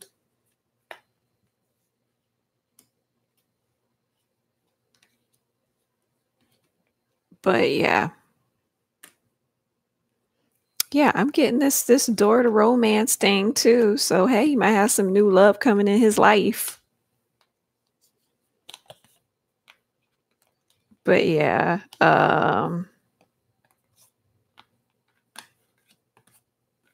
yeah, that's all I'm really picking up on him. He's interesting. Yep, angel of strength. Yes, he is very strong. But yeah, that's all I have. I'm really picking up too, like from his energy is like he's very calm and cool and very confident with how he handles business behind the scenes. Like I really admire that about him.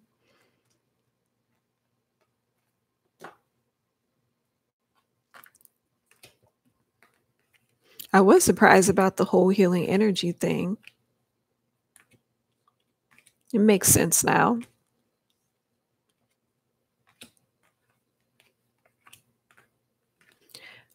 He's really not a bad guy though. He's really not a bad guy.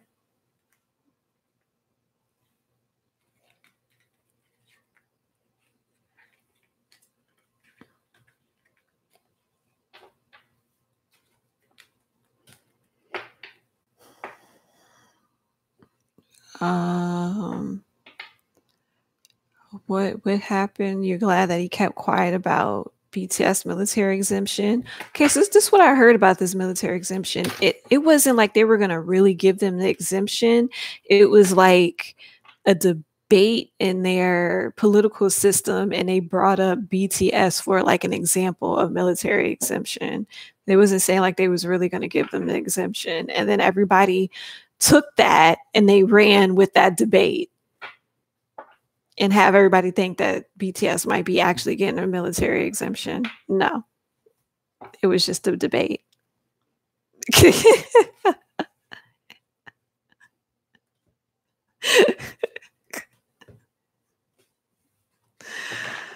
Oh man, the things we take and run with.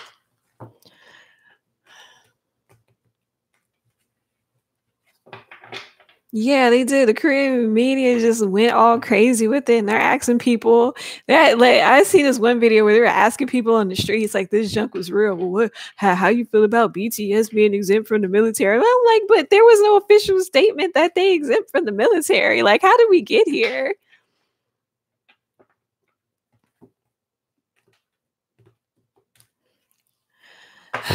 All right, so let me get on to BtoB. Man, I think I was watching some kind of K-pop video of like old K-pop boy groups and when they debuted it till now, and I didn't realize how long BtoB was around. Jeez, they've been around for years. But they're the funniest group on variety shows, though. I ain't even gonna lie. Like they are the funniest group on variety shows. Like I wonder if they went to the Idol championship Olympics thing, because they were hilarious on that too. They all dressed up in costumes on the art on the when they were doing the bow and arrow part thing. I can't even say it, but yeah, that was hilarious. And one of them dressed up like a horse. That was like hilarious. I'm never gonna get over that year. Never. So yeah, so what's happening with BtoB?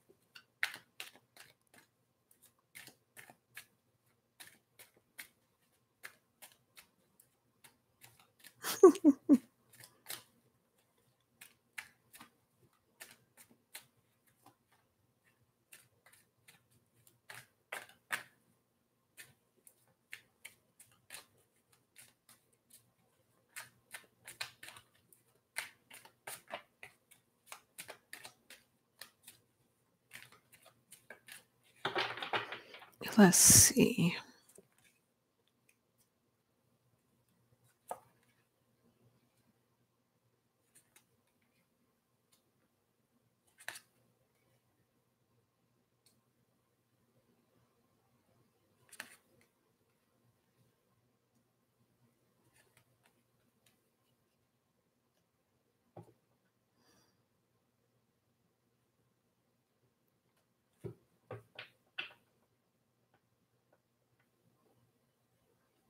Yo, something is happening within their company.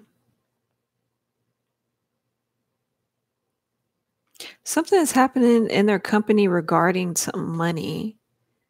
Or maybe the company, I don't think the company had funds. What company is BtoB from? Anybody know?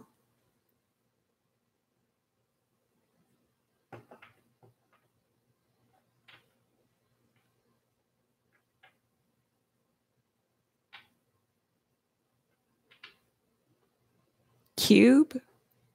Really? BtoB from Cube? Oh gosh, this makes sense now. This makes sense now. Don't Cube always be having problems with paying their artists?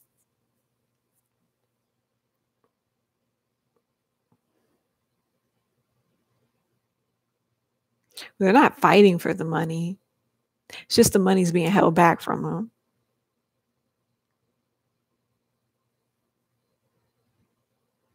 So like somebody else is fighting for them.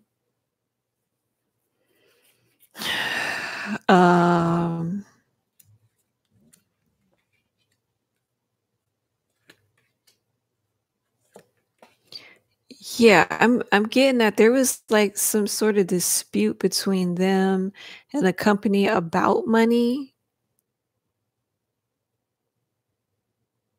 Yeah.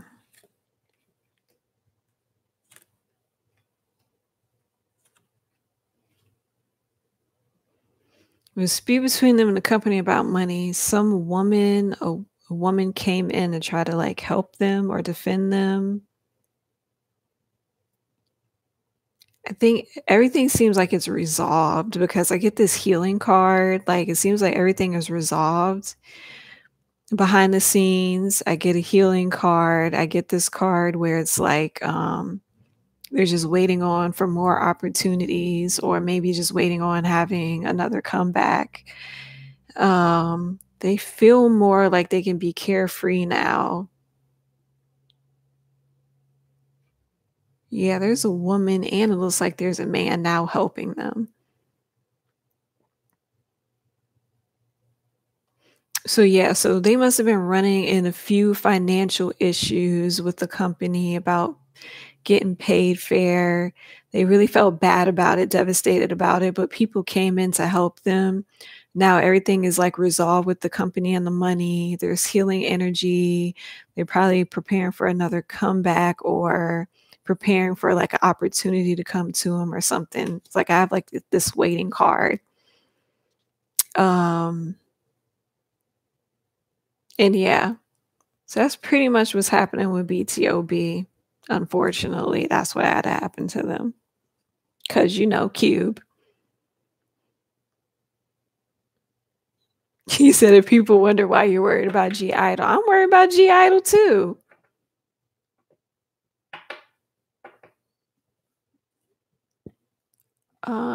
Do a reading on Huna. Hold on, let me write her down for my next reading. For my next tea time. So, Huna.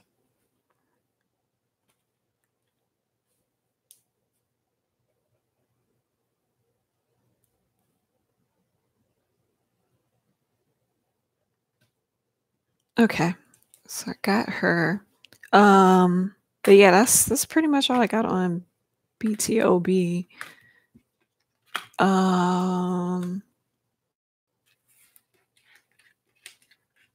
You worry about everybody in Cube. I don't know why y'all keep signing up to Cube.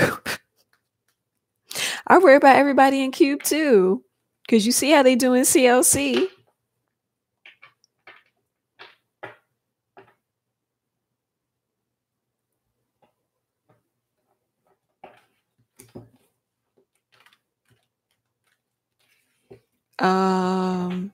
You know why BTS probably got dark circles under their eyes? Because you got to remember they're in different time zones. And JK cleared up why he wasn't eating dinner. He said he wasn't eating dinner because he's having bad heartburn when he eats dinner and go to sleep and he wakes up. So he stopped eating dinner. Yeah. Anyways, back to the subject. What you worrying about Pentagon too? I'm worried about Pentagon too and all the Cube and stuff. Let's see. Okay, so next group is Pristin. Let's see. What is going on with Pristin? Yeah, he said it was heartburn. He said that he's been struggling with heartburn. He gets it bad in the mornings. So he said like he stopped eating at night because yeah, he'll get heartburn and stomach ache in the morning. But anyways, but yeah, Pristin.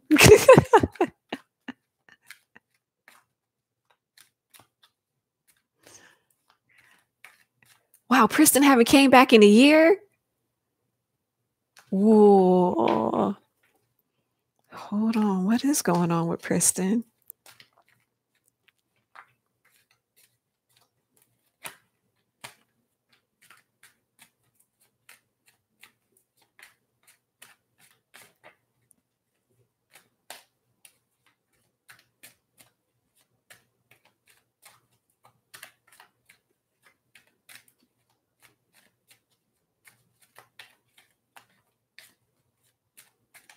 Pristin only had a subunit thing, but the whole group ain't came back in a year.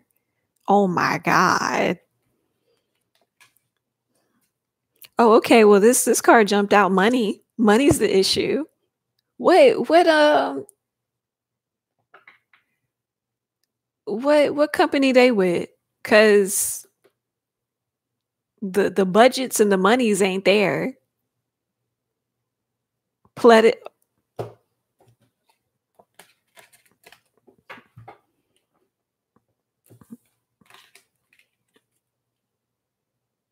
they money ain't there. They holding on to their coins. That's why they didn't debut Pristin. Okay, there you go.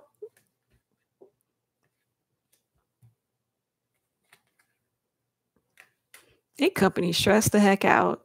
They don't know how they gonna get their funds together in the back. But I mean, the whole group is still working behind the scenes. Like they're still practicing. They're still doing stuff.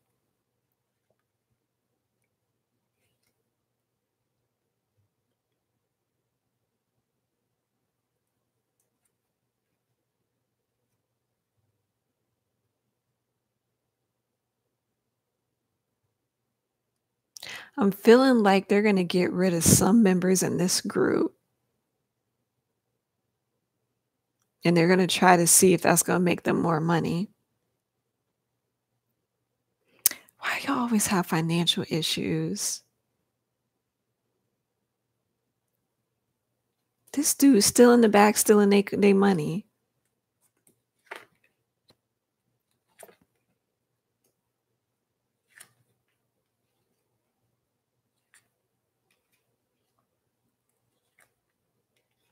That whole group ain't coming back no time soon.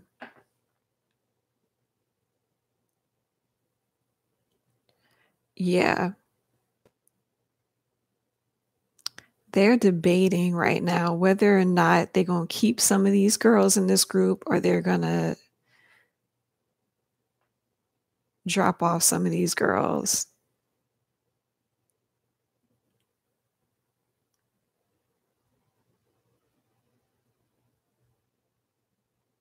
I'm tired of Pledis. I don't want to read for no more Pledis groups. I'm tired of Pledis.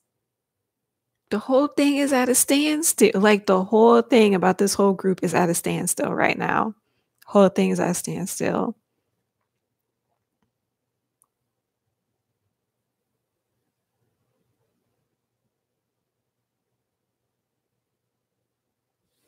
I wonder if some of their like top heads in the company must be women. They don't know what they're doing in this company. I'm not reading this anymore. They don't know what they're doing in this company.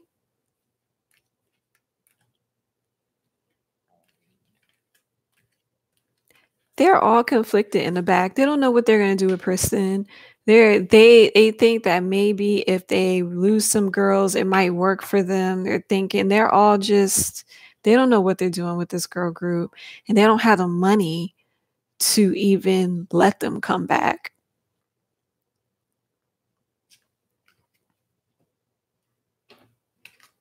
Huh? Are they getting rid of Kayla? Let me see.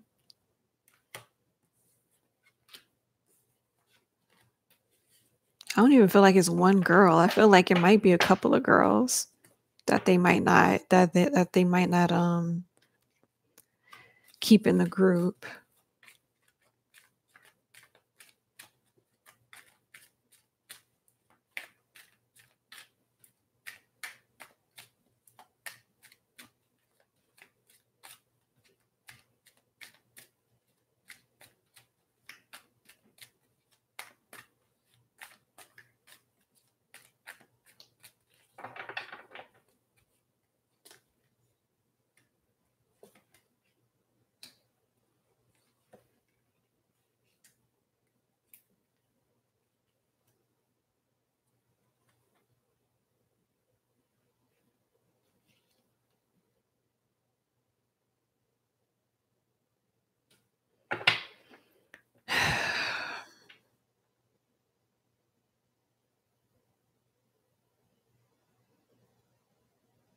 I don't think they decided if they're getting rid of Kayla yet.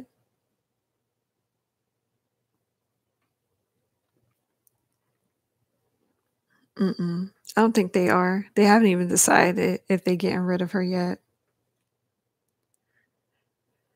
There's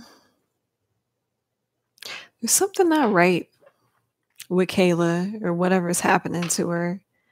Getting a bad feeling with her. Something that's going on around her is not healthy. It's like toxic.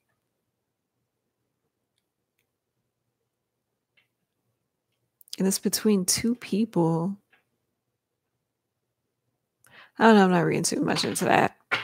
But no, I don't think they decided if they're getting rid of Kayla or not. Oh, Kayla been gone anyway?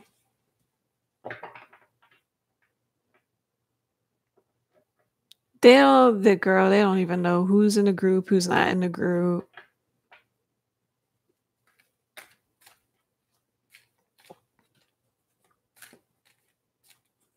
Who else is not Pledis? Is Ailee and Pledis? Who Ailee? What's going on with Ailee? Lord. I'm tired of Pledis. Ailey's been on hiatus. Has she? Because she did a OST. Oh, okay. Everyone was fat shaming her, so she went on hiatus. Ailee said, look, I need to rest these vocals because y'all too focused on my looks instead of my talent. So let me rest these vocal cords.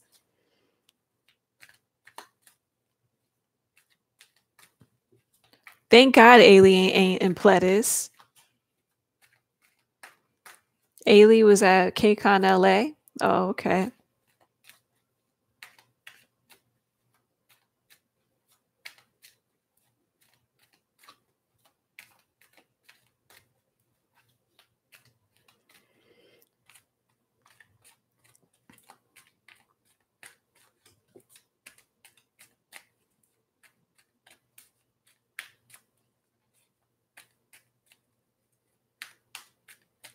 All right, what's going on with Ailee?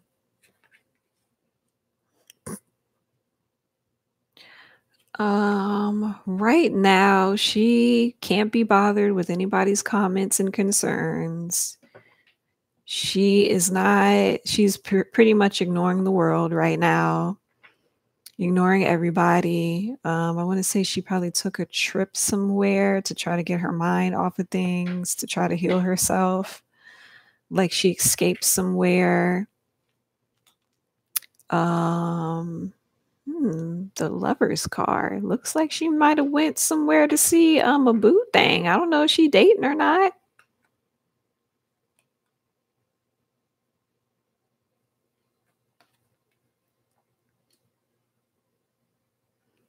Oh, so maybe the Lover's card can be friends. She took a trip somewhere to be with people that she loves.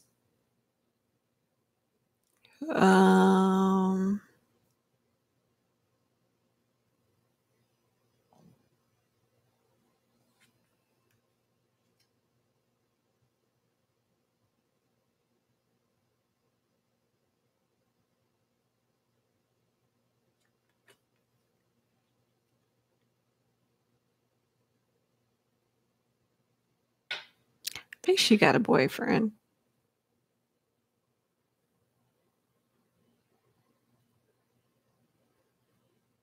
She with her man, y'all.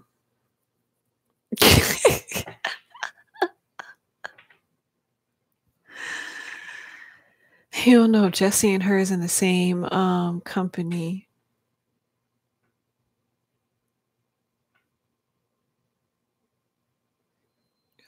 I do. I think she got a man. I see this. I have the Lover's card.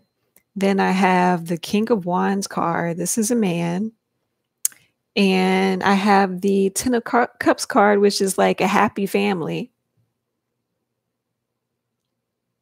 So Ailee ain't worrying about y'all fat shaming. She on a trip laid up with her man, girl. In the cut. Ailee like, that's all right.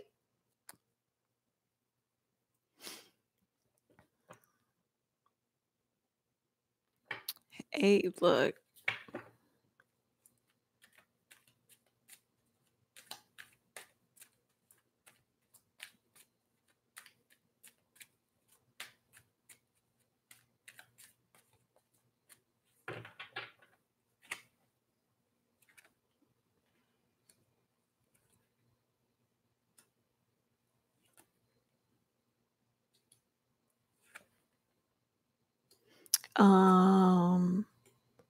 I would say that the whole fat shaming thing really did like break her heart.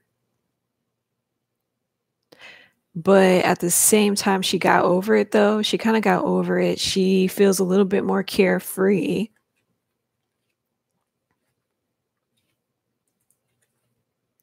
Her money's well. Her money's doing good. But she might be a little bit limited now on like options. Let's say more like career options or opportunities. She might be a little bit more limited on that now because the company's scared and all that stuff about the backlash. Like the company's all concerned about the backlash. So when she comes back, she might not have as many opportunities or work available to her.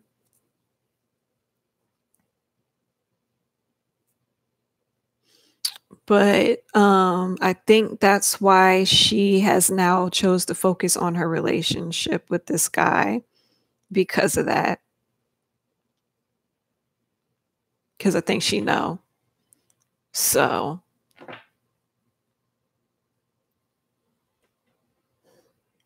she trying to get her family life up because she know that when she get back into the game, the company might be trying to play her and not give her more work. So she trying to get her family together, girl. She ain't worrying about y'all.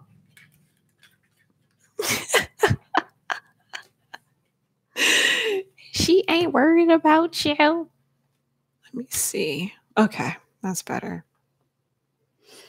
But yeah, she's not worried about you. All right. Let me see.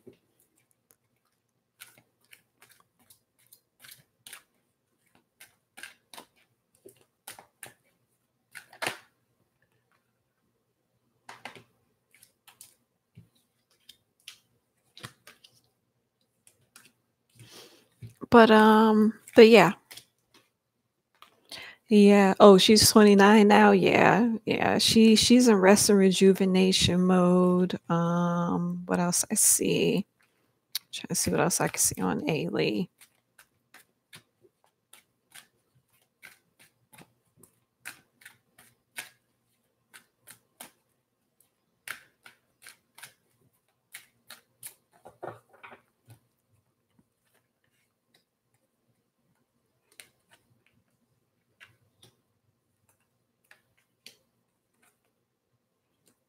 Girl, she got a man. I got a man holding the heart, girl. She with her man. She with her man. The only thing I'm concerned with is like the man is taking her a little bit off of her path in life, but he is bringing balance to her. And whatever wish that she wanted to be fulfilled with this guy, it is going to be fulfilled. Yeah, she's going to have a good new beginning with this guy.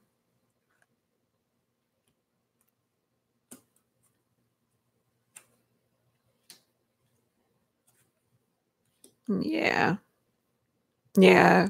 Her heart's still a little bit broken from the career and everything that's going on around her. But yeah, this guy's going to help kind of heal her, balance her out. Yeah, she's very dissatisfied with the way her career is going. Yeah, because it's like her career is kind of getting a little bit off path of where she wanted it to be, but then she's going to have this new beginning in her love life. It's going to help kind of heal her broken heart around it. Try to see. Oh, so she is going to have a little bit of some financial constraints, but she has to be patient about it. Oh, she's going to be worrying about her money. Okay, now I see. She going to have some anxiety and be worrying about her money and her business and her opportunities. Oh, but she is going to have a victory at the end. Interesting. She's still going to end up having a victory at the end if she has some patience.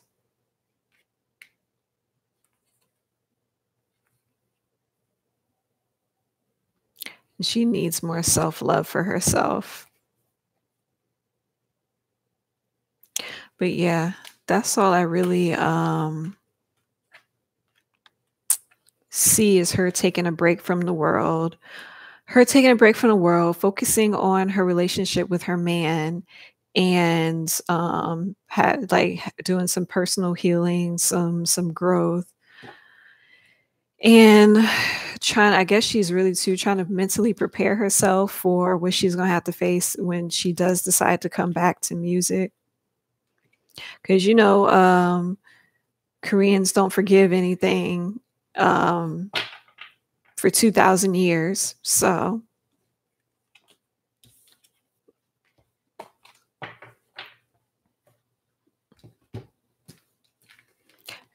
she probably gonna do more OSTs and ballads to keep that money for her coming in, but she might not get offered it a lot. I really doubt it. Usually they're fine if you're doing ballads and stuff and don't really show your face.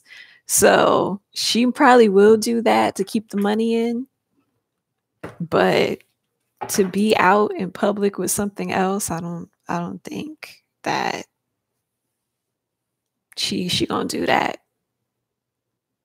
So yeah, you're right. She really don't seem that interested in going out there and being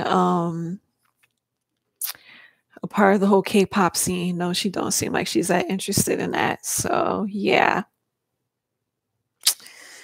Finally, I got to the end of these readings. That was a lot.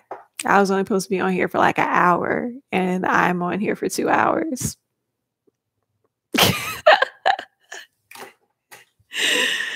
Ugh. All right. Well, do we have anything else that we want to ask or say? Oh yeah, I'm supposed to what are you guys suggestions for the next tea time? Because I think I only have Huna, and who else was suggested for a reading? I think I only had Huna and who else? Who else shall we do readings on for the next tea time?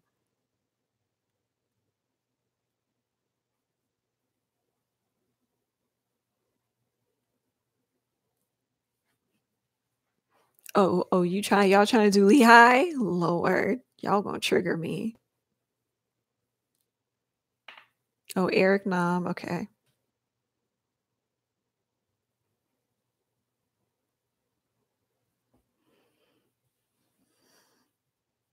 Huh? You trying to see where Rain is? You trying to see where my husband is? My first original husband? Huh, that Rain has kids. Rain is married with kids. That's where Rain at. Epic High.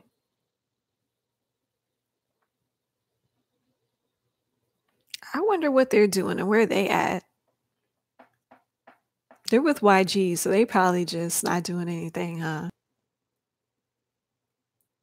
Oh, you want to do a reading on YG?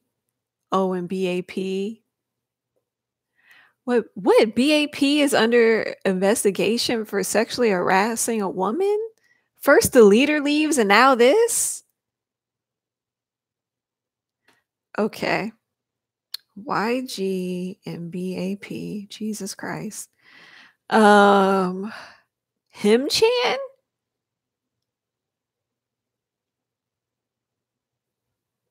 Really? Yeah, we already did a reading on J Park.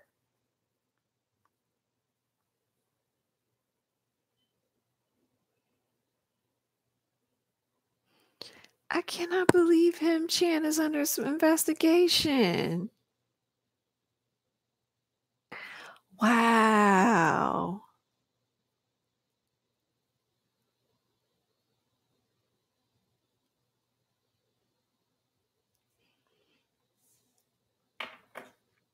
Lord, we're gonna have a prayer visual for BAP. Just Lord, we're gonna have a prayer visual for look, we need a prayer circle for BAP. We're gonna light some candles. Oh, it's a basically he said, she said, of course.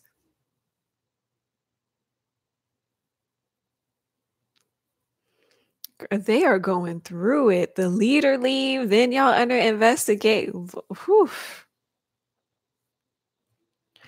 We gonna have to pray for him. Wait, what we need a reading on Edon?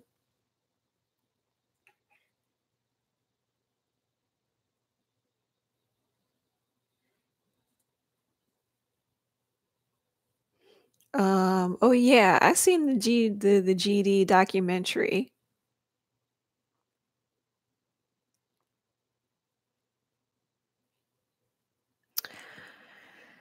That documentary made me angry and sad at the same time.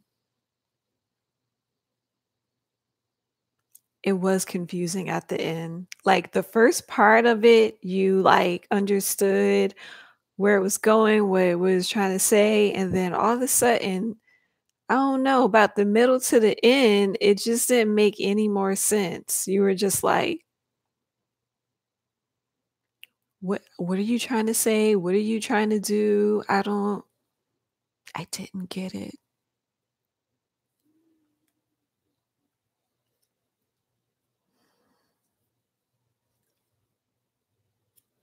You thought it was good? Did you understand something I didn't understand about it? Yeah, it did end abruptly. I don't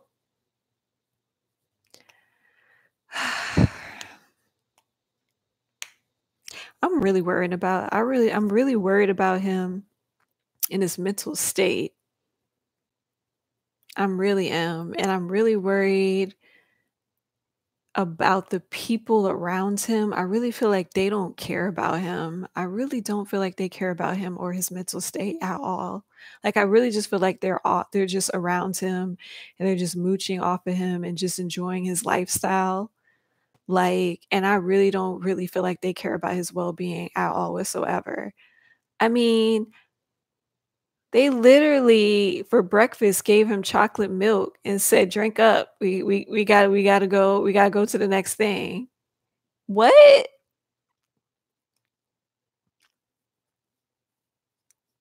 I don't I don't understand. Like, girl, they woke him up to a glass of chocolate milk, girl. Like, where is room service? My breakfast should be in here, sir. What? I just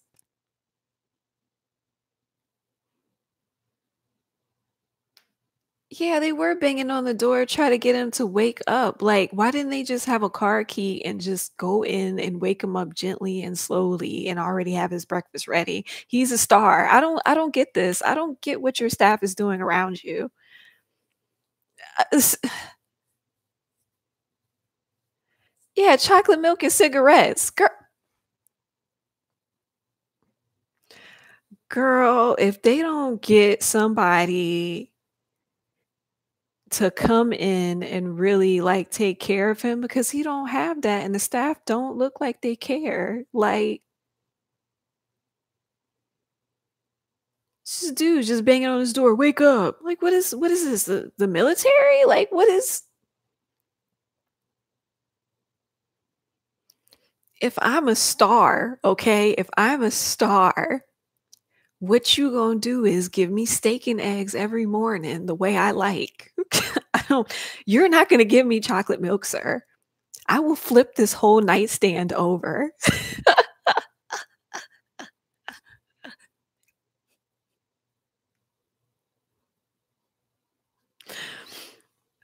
Gir They gave him chocolate milk and a cigarette.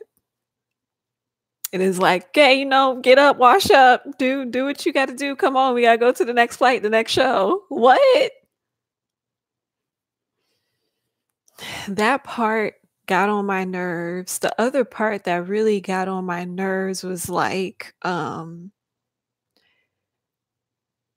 the whole time, like, because 'cause I'm watching this, right? And the whole time I'm looking at everybody and all this stuff, I never once seen not one staff member, not one person actually asked him, "How are you doing, GD? How are you feeling today? Are you okay? Do you feel all right today?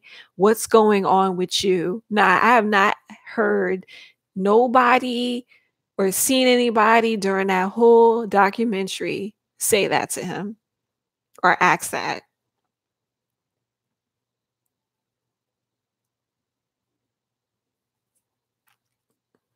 But everybody having a good time, okay, sitting up at the dinner table, eating all the food while he paying for it though.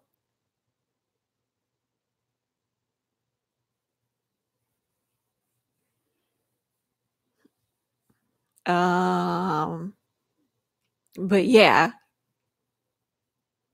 yeah, everybody's having a good time living off of him and traveling everywhere and all this stuff. But ain't nobody asked him, "How you doing today, GD? You all right? You okay? What's going on?" I did not hear that throughout the whole documentary. And then the crazy part too to me was, I'm like, so what is really going on in Big Bang's brotherhood? Because barely he talked to none of the members. Like, it truly felt like he was really alone. Like, he didn't barely talk to any of the members. I think the only members that they showed him talking to was like Sungri and Dae Song. And that was just one time throughout that whole documentary.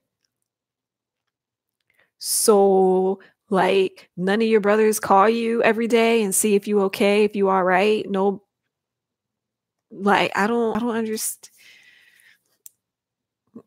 That just really concerned that really bothered me to my core. Like, and then, like, because I kinda pieced together the time period, because remember around GD's time when he's supposed to be releasing that album and everything and doing the concert was the same time around the whole Top scandal, right? So, when he was in the back getting ready for the concert and Tay came in and they were briefly talking about Top, I felt like they talked about Top in a very, like, passive manner, like, they wasn't really concerned or worried about him, like, "I whatever." Like, this man, like, committed suicide and coulda died, like, he legit overdosed on pills, and all we could say was, "Oh, did you get the text message? Did you?" "Oh, well, he said he was sorry," so I don't know. Did they say more things behind the scenes too?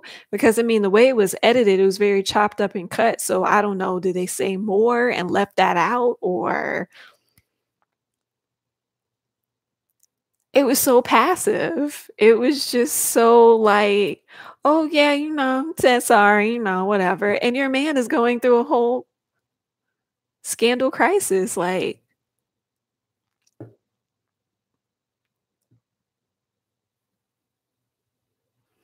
that's what I'm thinking too, like, maybe it wasn't the first time. But if it wasn't the first time that he did that, still you're not concerned?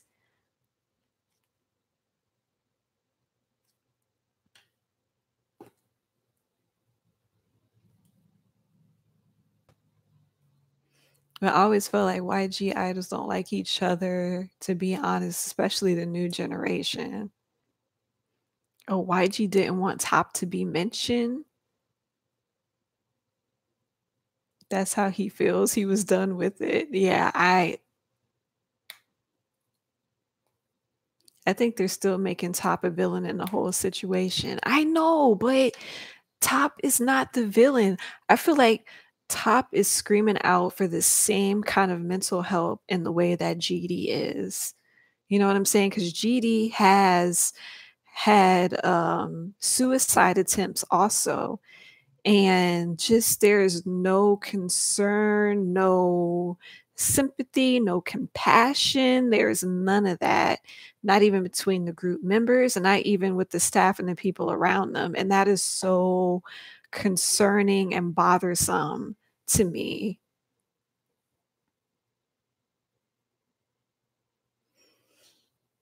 Tai said on I Live Alone that he didn't answer his phone calls because he was sleeping.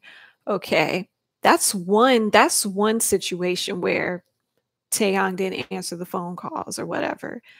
But when you're up Taeyong, what is stopping you from calling GD though? It's a two-way street.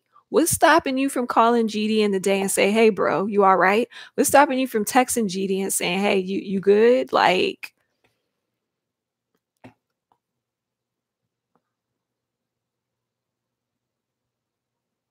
that part was that was the part I felt absolutely heartbroken. Top needs help and he needs a hug, and have his brothers tell him and give him and yeah, and have his brothers tell him they give two flying it's about him. Exactly.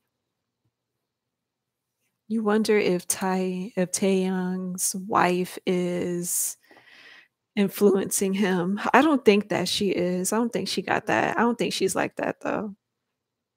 I don't pick up that energy from her. I don't think she is. But that jump was sad, and then, like, I kinda honestly feel like GD is, like, slowly, like, mentally breaking down, like, I feel like this dude is one step away of almost losing his mind, like, that's how I feel, like, I'm really concerned. I really feel like he is really one step away from almost like just losing it. Like, and it was kind of weird because like I really felt like he was kind of bipolar and like he was going through this manic state where he was drawing on everything and being a busybody and like, you know, doing all of this extra stuff, you know, and and then he'll go from states like that to then he'll just go straight to he in the bed, he's sleeping, he don't want to mess with nobody. It took 3 days for them to get him out the bedroom.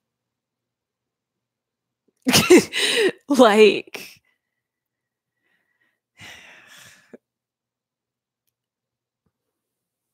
I like, it just concerns me so much, and it's so sad. It's so sad to see such a talented person decline like this. It's so sad. So that part made me sad, and the other part made me angry was just, like, how the staff did not give a crap. They were like, "Oh, well, GD, you ready for the next show?"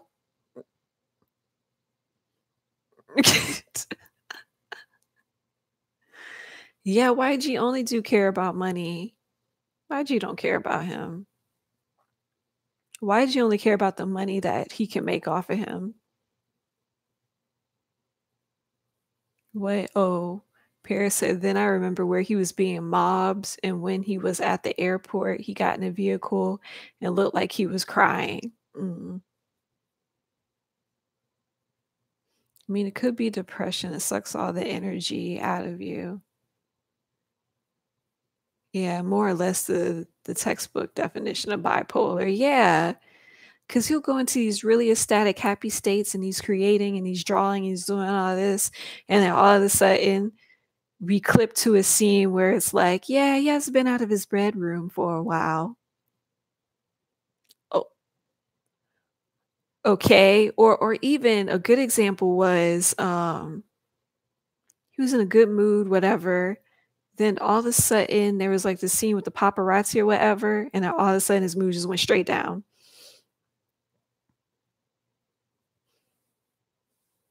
You feel like his mom is cold too? I don't really feel like he has a very good relationship with his parents, to be honest with you. Because he's barely even around them. I really don't feel like he has that great of a relationship with his parents.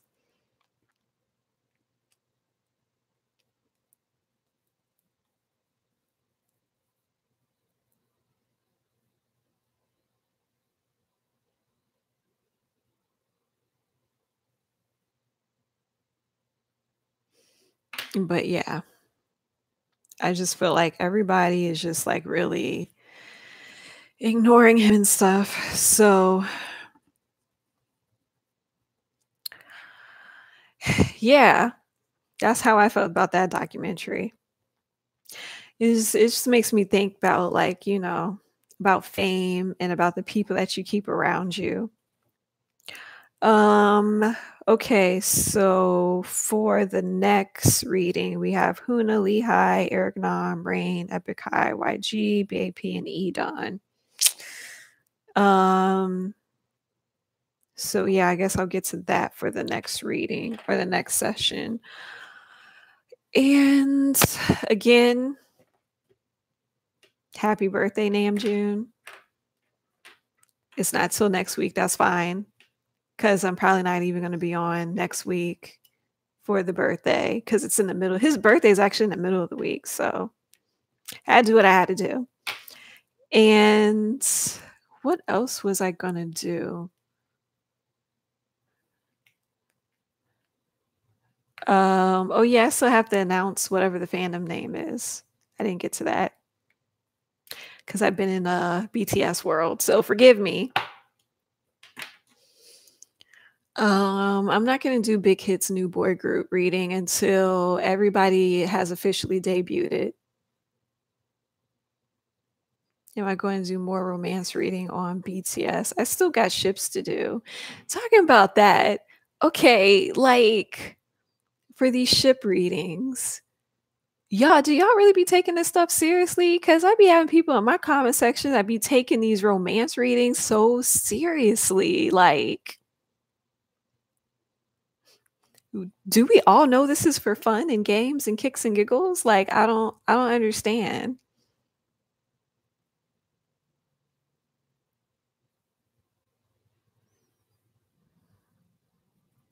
But yeah.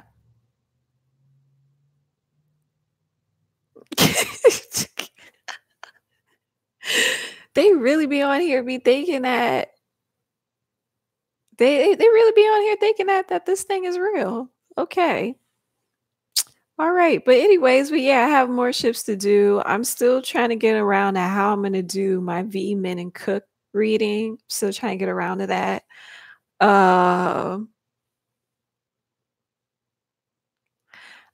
Yeah, I do think that more people need to read my disclaimer because I have them all over my videos, but hey. Anyways, I'm still trying to figure out how to do that reading. And I still have to do two other readings and stuff. Yeah, I still gotta do other readings. It's probably not gonna be quick because I'm still doing readings for my other channel too. So and then in between doing readings for clients. So yeah, so it's probably not gonna be like very quick or everyday uploads like I'm usually doing. So yeah. I know nobody reads descriptions these days. Should I even put anything in the descriptions? Lord. I don't have anybody that reads my descriptions at all whatsoever, and they always email me with stuff that's in my descriptions. But that's fine though. But yeah. But yeah. All right, I'm about to wrap this thing up. That's all I got. Even when I put it in the beginning of my readings, they still like I put it in the beginning of my readings on one of my videos. They still gonna take it seriously. I don't know. Anyways, Lucas. Oh yes, we can do Lucas. We could do extra Lucas.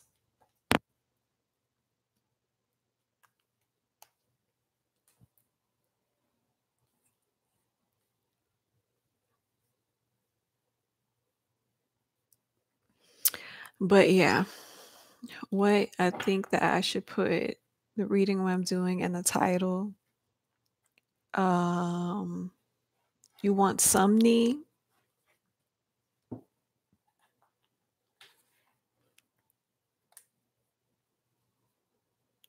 I know because I put all my readings in the description bar of who I did a reading on.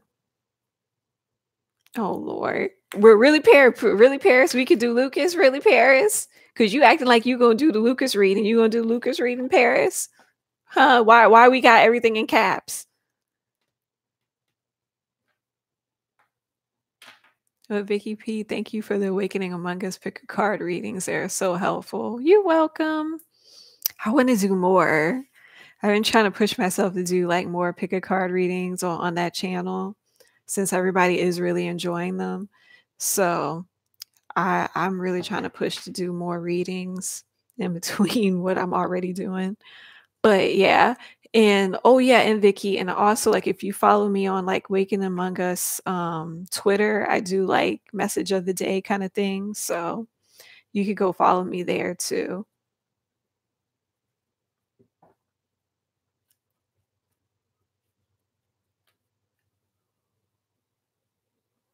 What you mean that was a look on my face over Lucas? I need Lucas out of my face. I'm not trying to be on these people kids, but Lucas is extra as heck.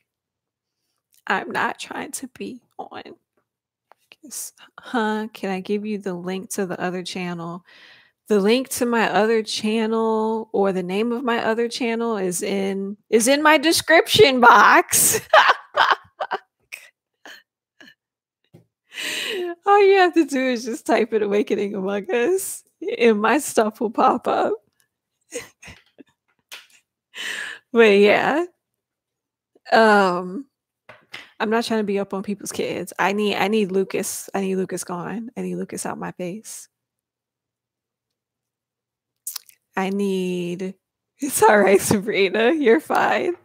Um, I need Lucas out of my face. I need Cookie out of my face. Who else is Joe bait? Who else do I need out my face? I need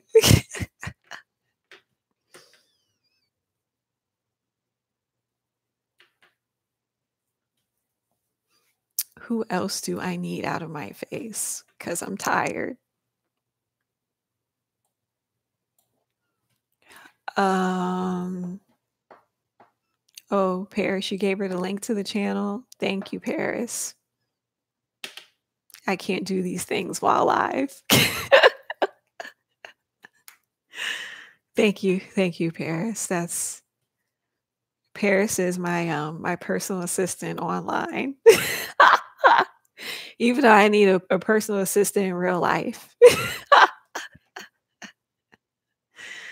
Thank you, Sabrina.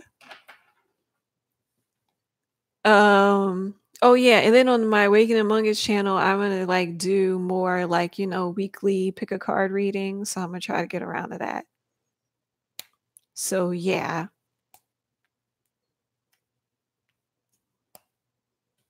Is Tay Cook real?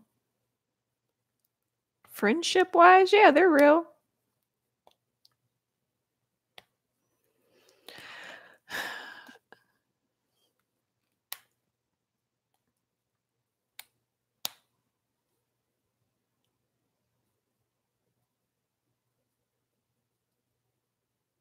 Why are you laughing? And what level is my soul? Oh, is that's what y'all trying to do? Y'all trying to pull me into a spiritual combo before I have to go? What level is my soul? I'm like in between intermediate going into advanced.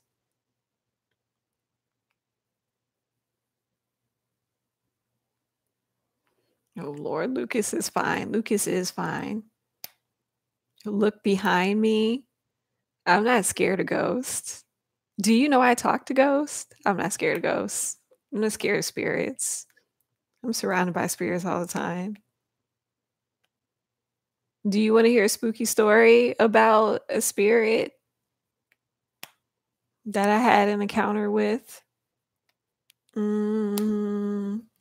me see. Okay, so this is like really really creepy. That kind of happened to me.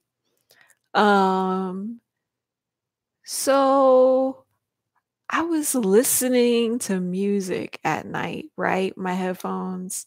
I'm listening to music, and all of a sudden I'm feeling like this person is like tapping me and annoying me and pushing me, and I'm just like, get off me, like I'm in the music, like I don't want to pay attention to the spirit world, right?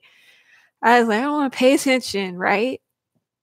All of a sudden, I feel like this like kind of chaotic energy, right? And all of a sudden I hear a loud bang, like psh, like that. Like I hear a loud shattering bang, right? And at first I thought it was my brother in the kitchen that had like, dropped something. Okay. But he wasn't up though. He was asleep. Like this was real late at night. Like I'd be staying up to like 3 and stuff. Cause I don't know. I think I like being alone a lot. But anyways, it's real late at night. So um I thought it was something coming from the kitchen, right? So I just ignored it. I said, whatever, he's gonna clean it up. I'm not getting into that, right? So I get up, I have to go to the bathroom, right? My bathroom's behind me. So I get up, I go to the bathroom. Next thing you know, I look into the shower. My overlight head from my shower had smashed down into my whole shower. It was like the whole thing was in bits and pieces.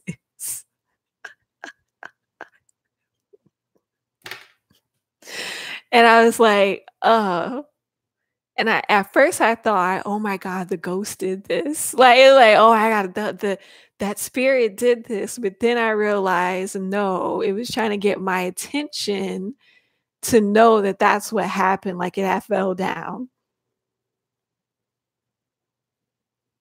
So that's my ghost story. And it was weird because like, because I had to call, the maintenance people to fix it. And I was like, "This is so weird. How did it fall all of a sudden? This is weird. I don't understand how this happened." Like, even my mom was saying that. She was like, "This is so weird. Like, why would it fall all of a sudden out of nowhere?" I was so mad at those ghosts. I ain't even gonna lie. I was so mad. I was like, y'all really just did this to me. They wanted attention, so they just oh Lord, what is it? Is it true that old souls don't have many guides or the amount of guiders are irrelevant from your soul age? It's true that older, more advanced souls know they don't have that many guides supervise them.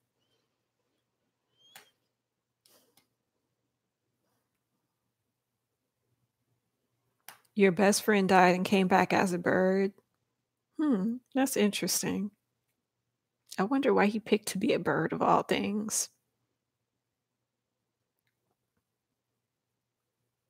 But you remember you was asleep and in a slumber, and then I woke up the sound of somebody scratching on the pillow. You know what happened to me one time was I was sleeping, right? I was sleeping and like I was in between being up and being like asleep. Next thing I know, I hear this somebody saying something like against my ear, like a loud whisper of my ear, and it made me jump up and go, and I woke up. I woke up that morning. So, hey, I don't know what that was about.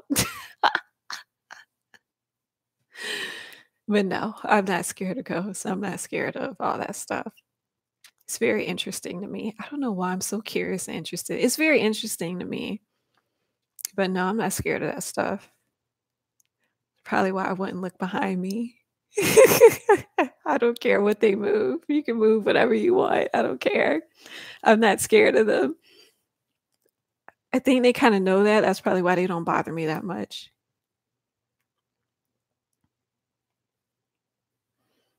So what happened? He died of a car accident after we buried him. This bluebird showed up at my window and followed me everywhere. Oh, follow you everywhere you move? Wow, that's crazy.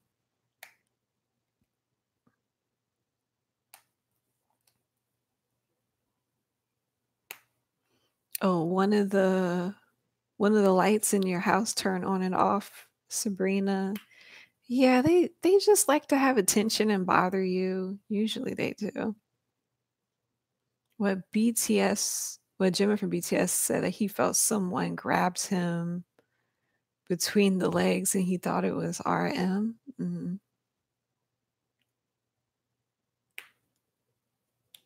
You love hearing ghost stories, but you don't want to see them. I don't really physically see them. I just feel them.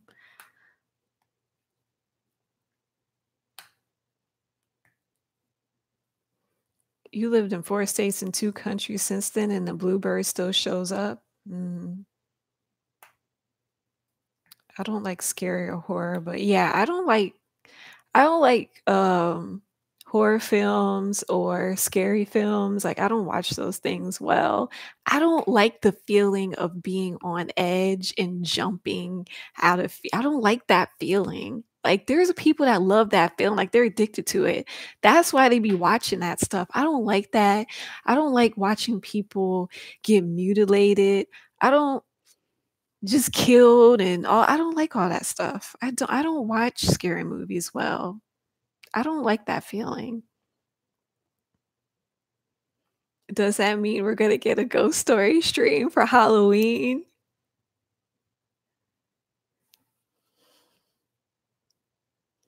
Paris, don't give me an excuse not to go over to my parents' house for Halloween. Don't give me an excuse.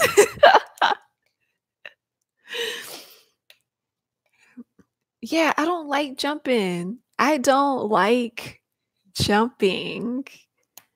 I don't like all that. I don't like being scared for nothing. I don't like that.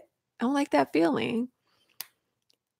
Like, I couldn't do Halloween Horror Nights. Like, I'm not walking and you're gonna run up on me and jump on nah. Do I believe in aliens? Yes, I do believe in aliens.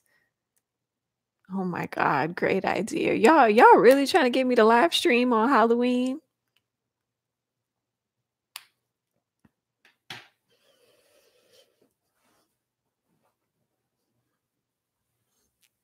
What? I can see kids knocking on your door trying to trick or treat and you telling them to go away because you're streaming. Actually, kids don't even come into my neighborhood to trick or treat. They do it more in my mom's neighborhood because my mom has a more like a suburban feel to it. So they trick or treat more. So I go to my mom's place to like hand out candy. You know, so I can feel like it's Halloween because it is one of my favorite holidays, but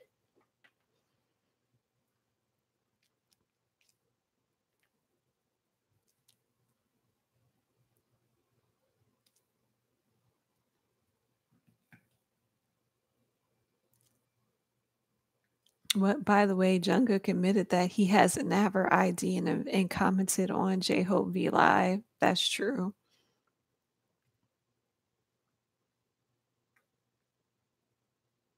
Oh, y'all don't hand out candy anymore? Yeah, we still hand out candy here.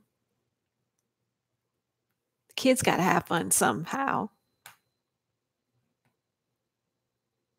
What is considered illegal to dress up and do trick-or-treating here in Virginia? Oh man, whatever.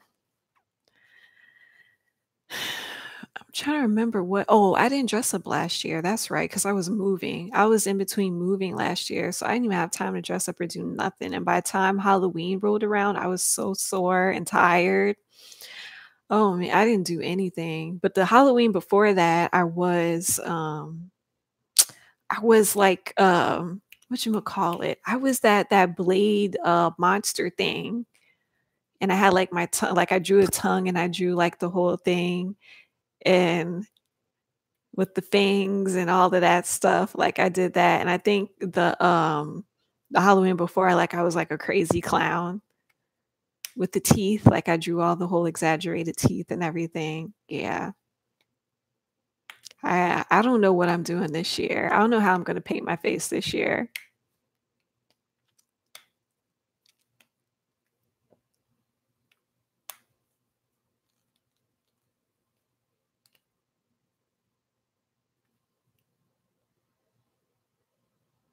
So yeah. Anyways, any more spiritual questions before I go? Before I end this? Because I wasn't supposed to be on here for like 2 hours. And I have to go edit stuff, so I need to go. So I'm gonna close this thing up. So everybody enjoy the concert. I'm low-key gonna be watching the live stream. But anyways, enjoy the concert. Can I do BTS auras in the future? Yeah, maybe I could. Maybe I could. But yeah. So I'm low key watching live stream and yeah, so everybody and yep, and they're gonna have the V Live later. Yep. Everybody enjoy the rest of your night and hopefully you enjoy the rest of your week. And I think my whole pick a card reading for the week on Awakening Among Us, that should be out too. And yeah, let me get off of here. Hope everybody has a good one and enjoy the English segments that we probably gonna be getting tonight. So, yeah. Bye, everyone.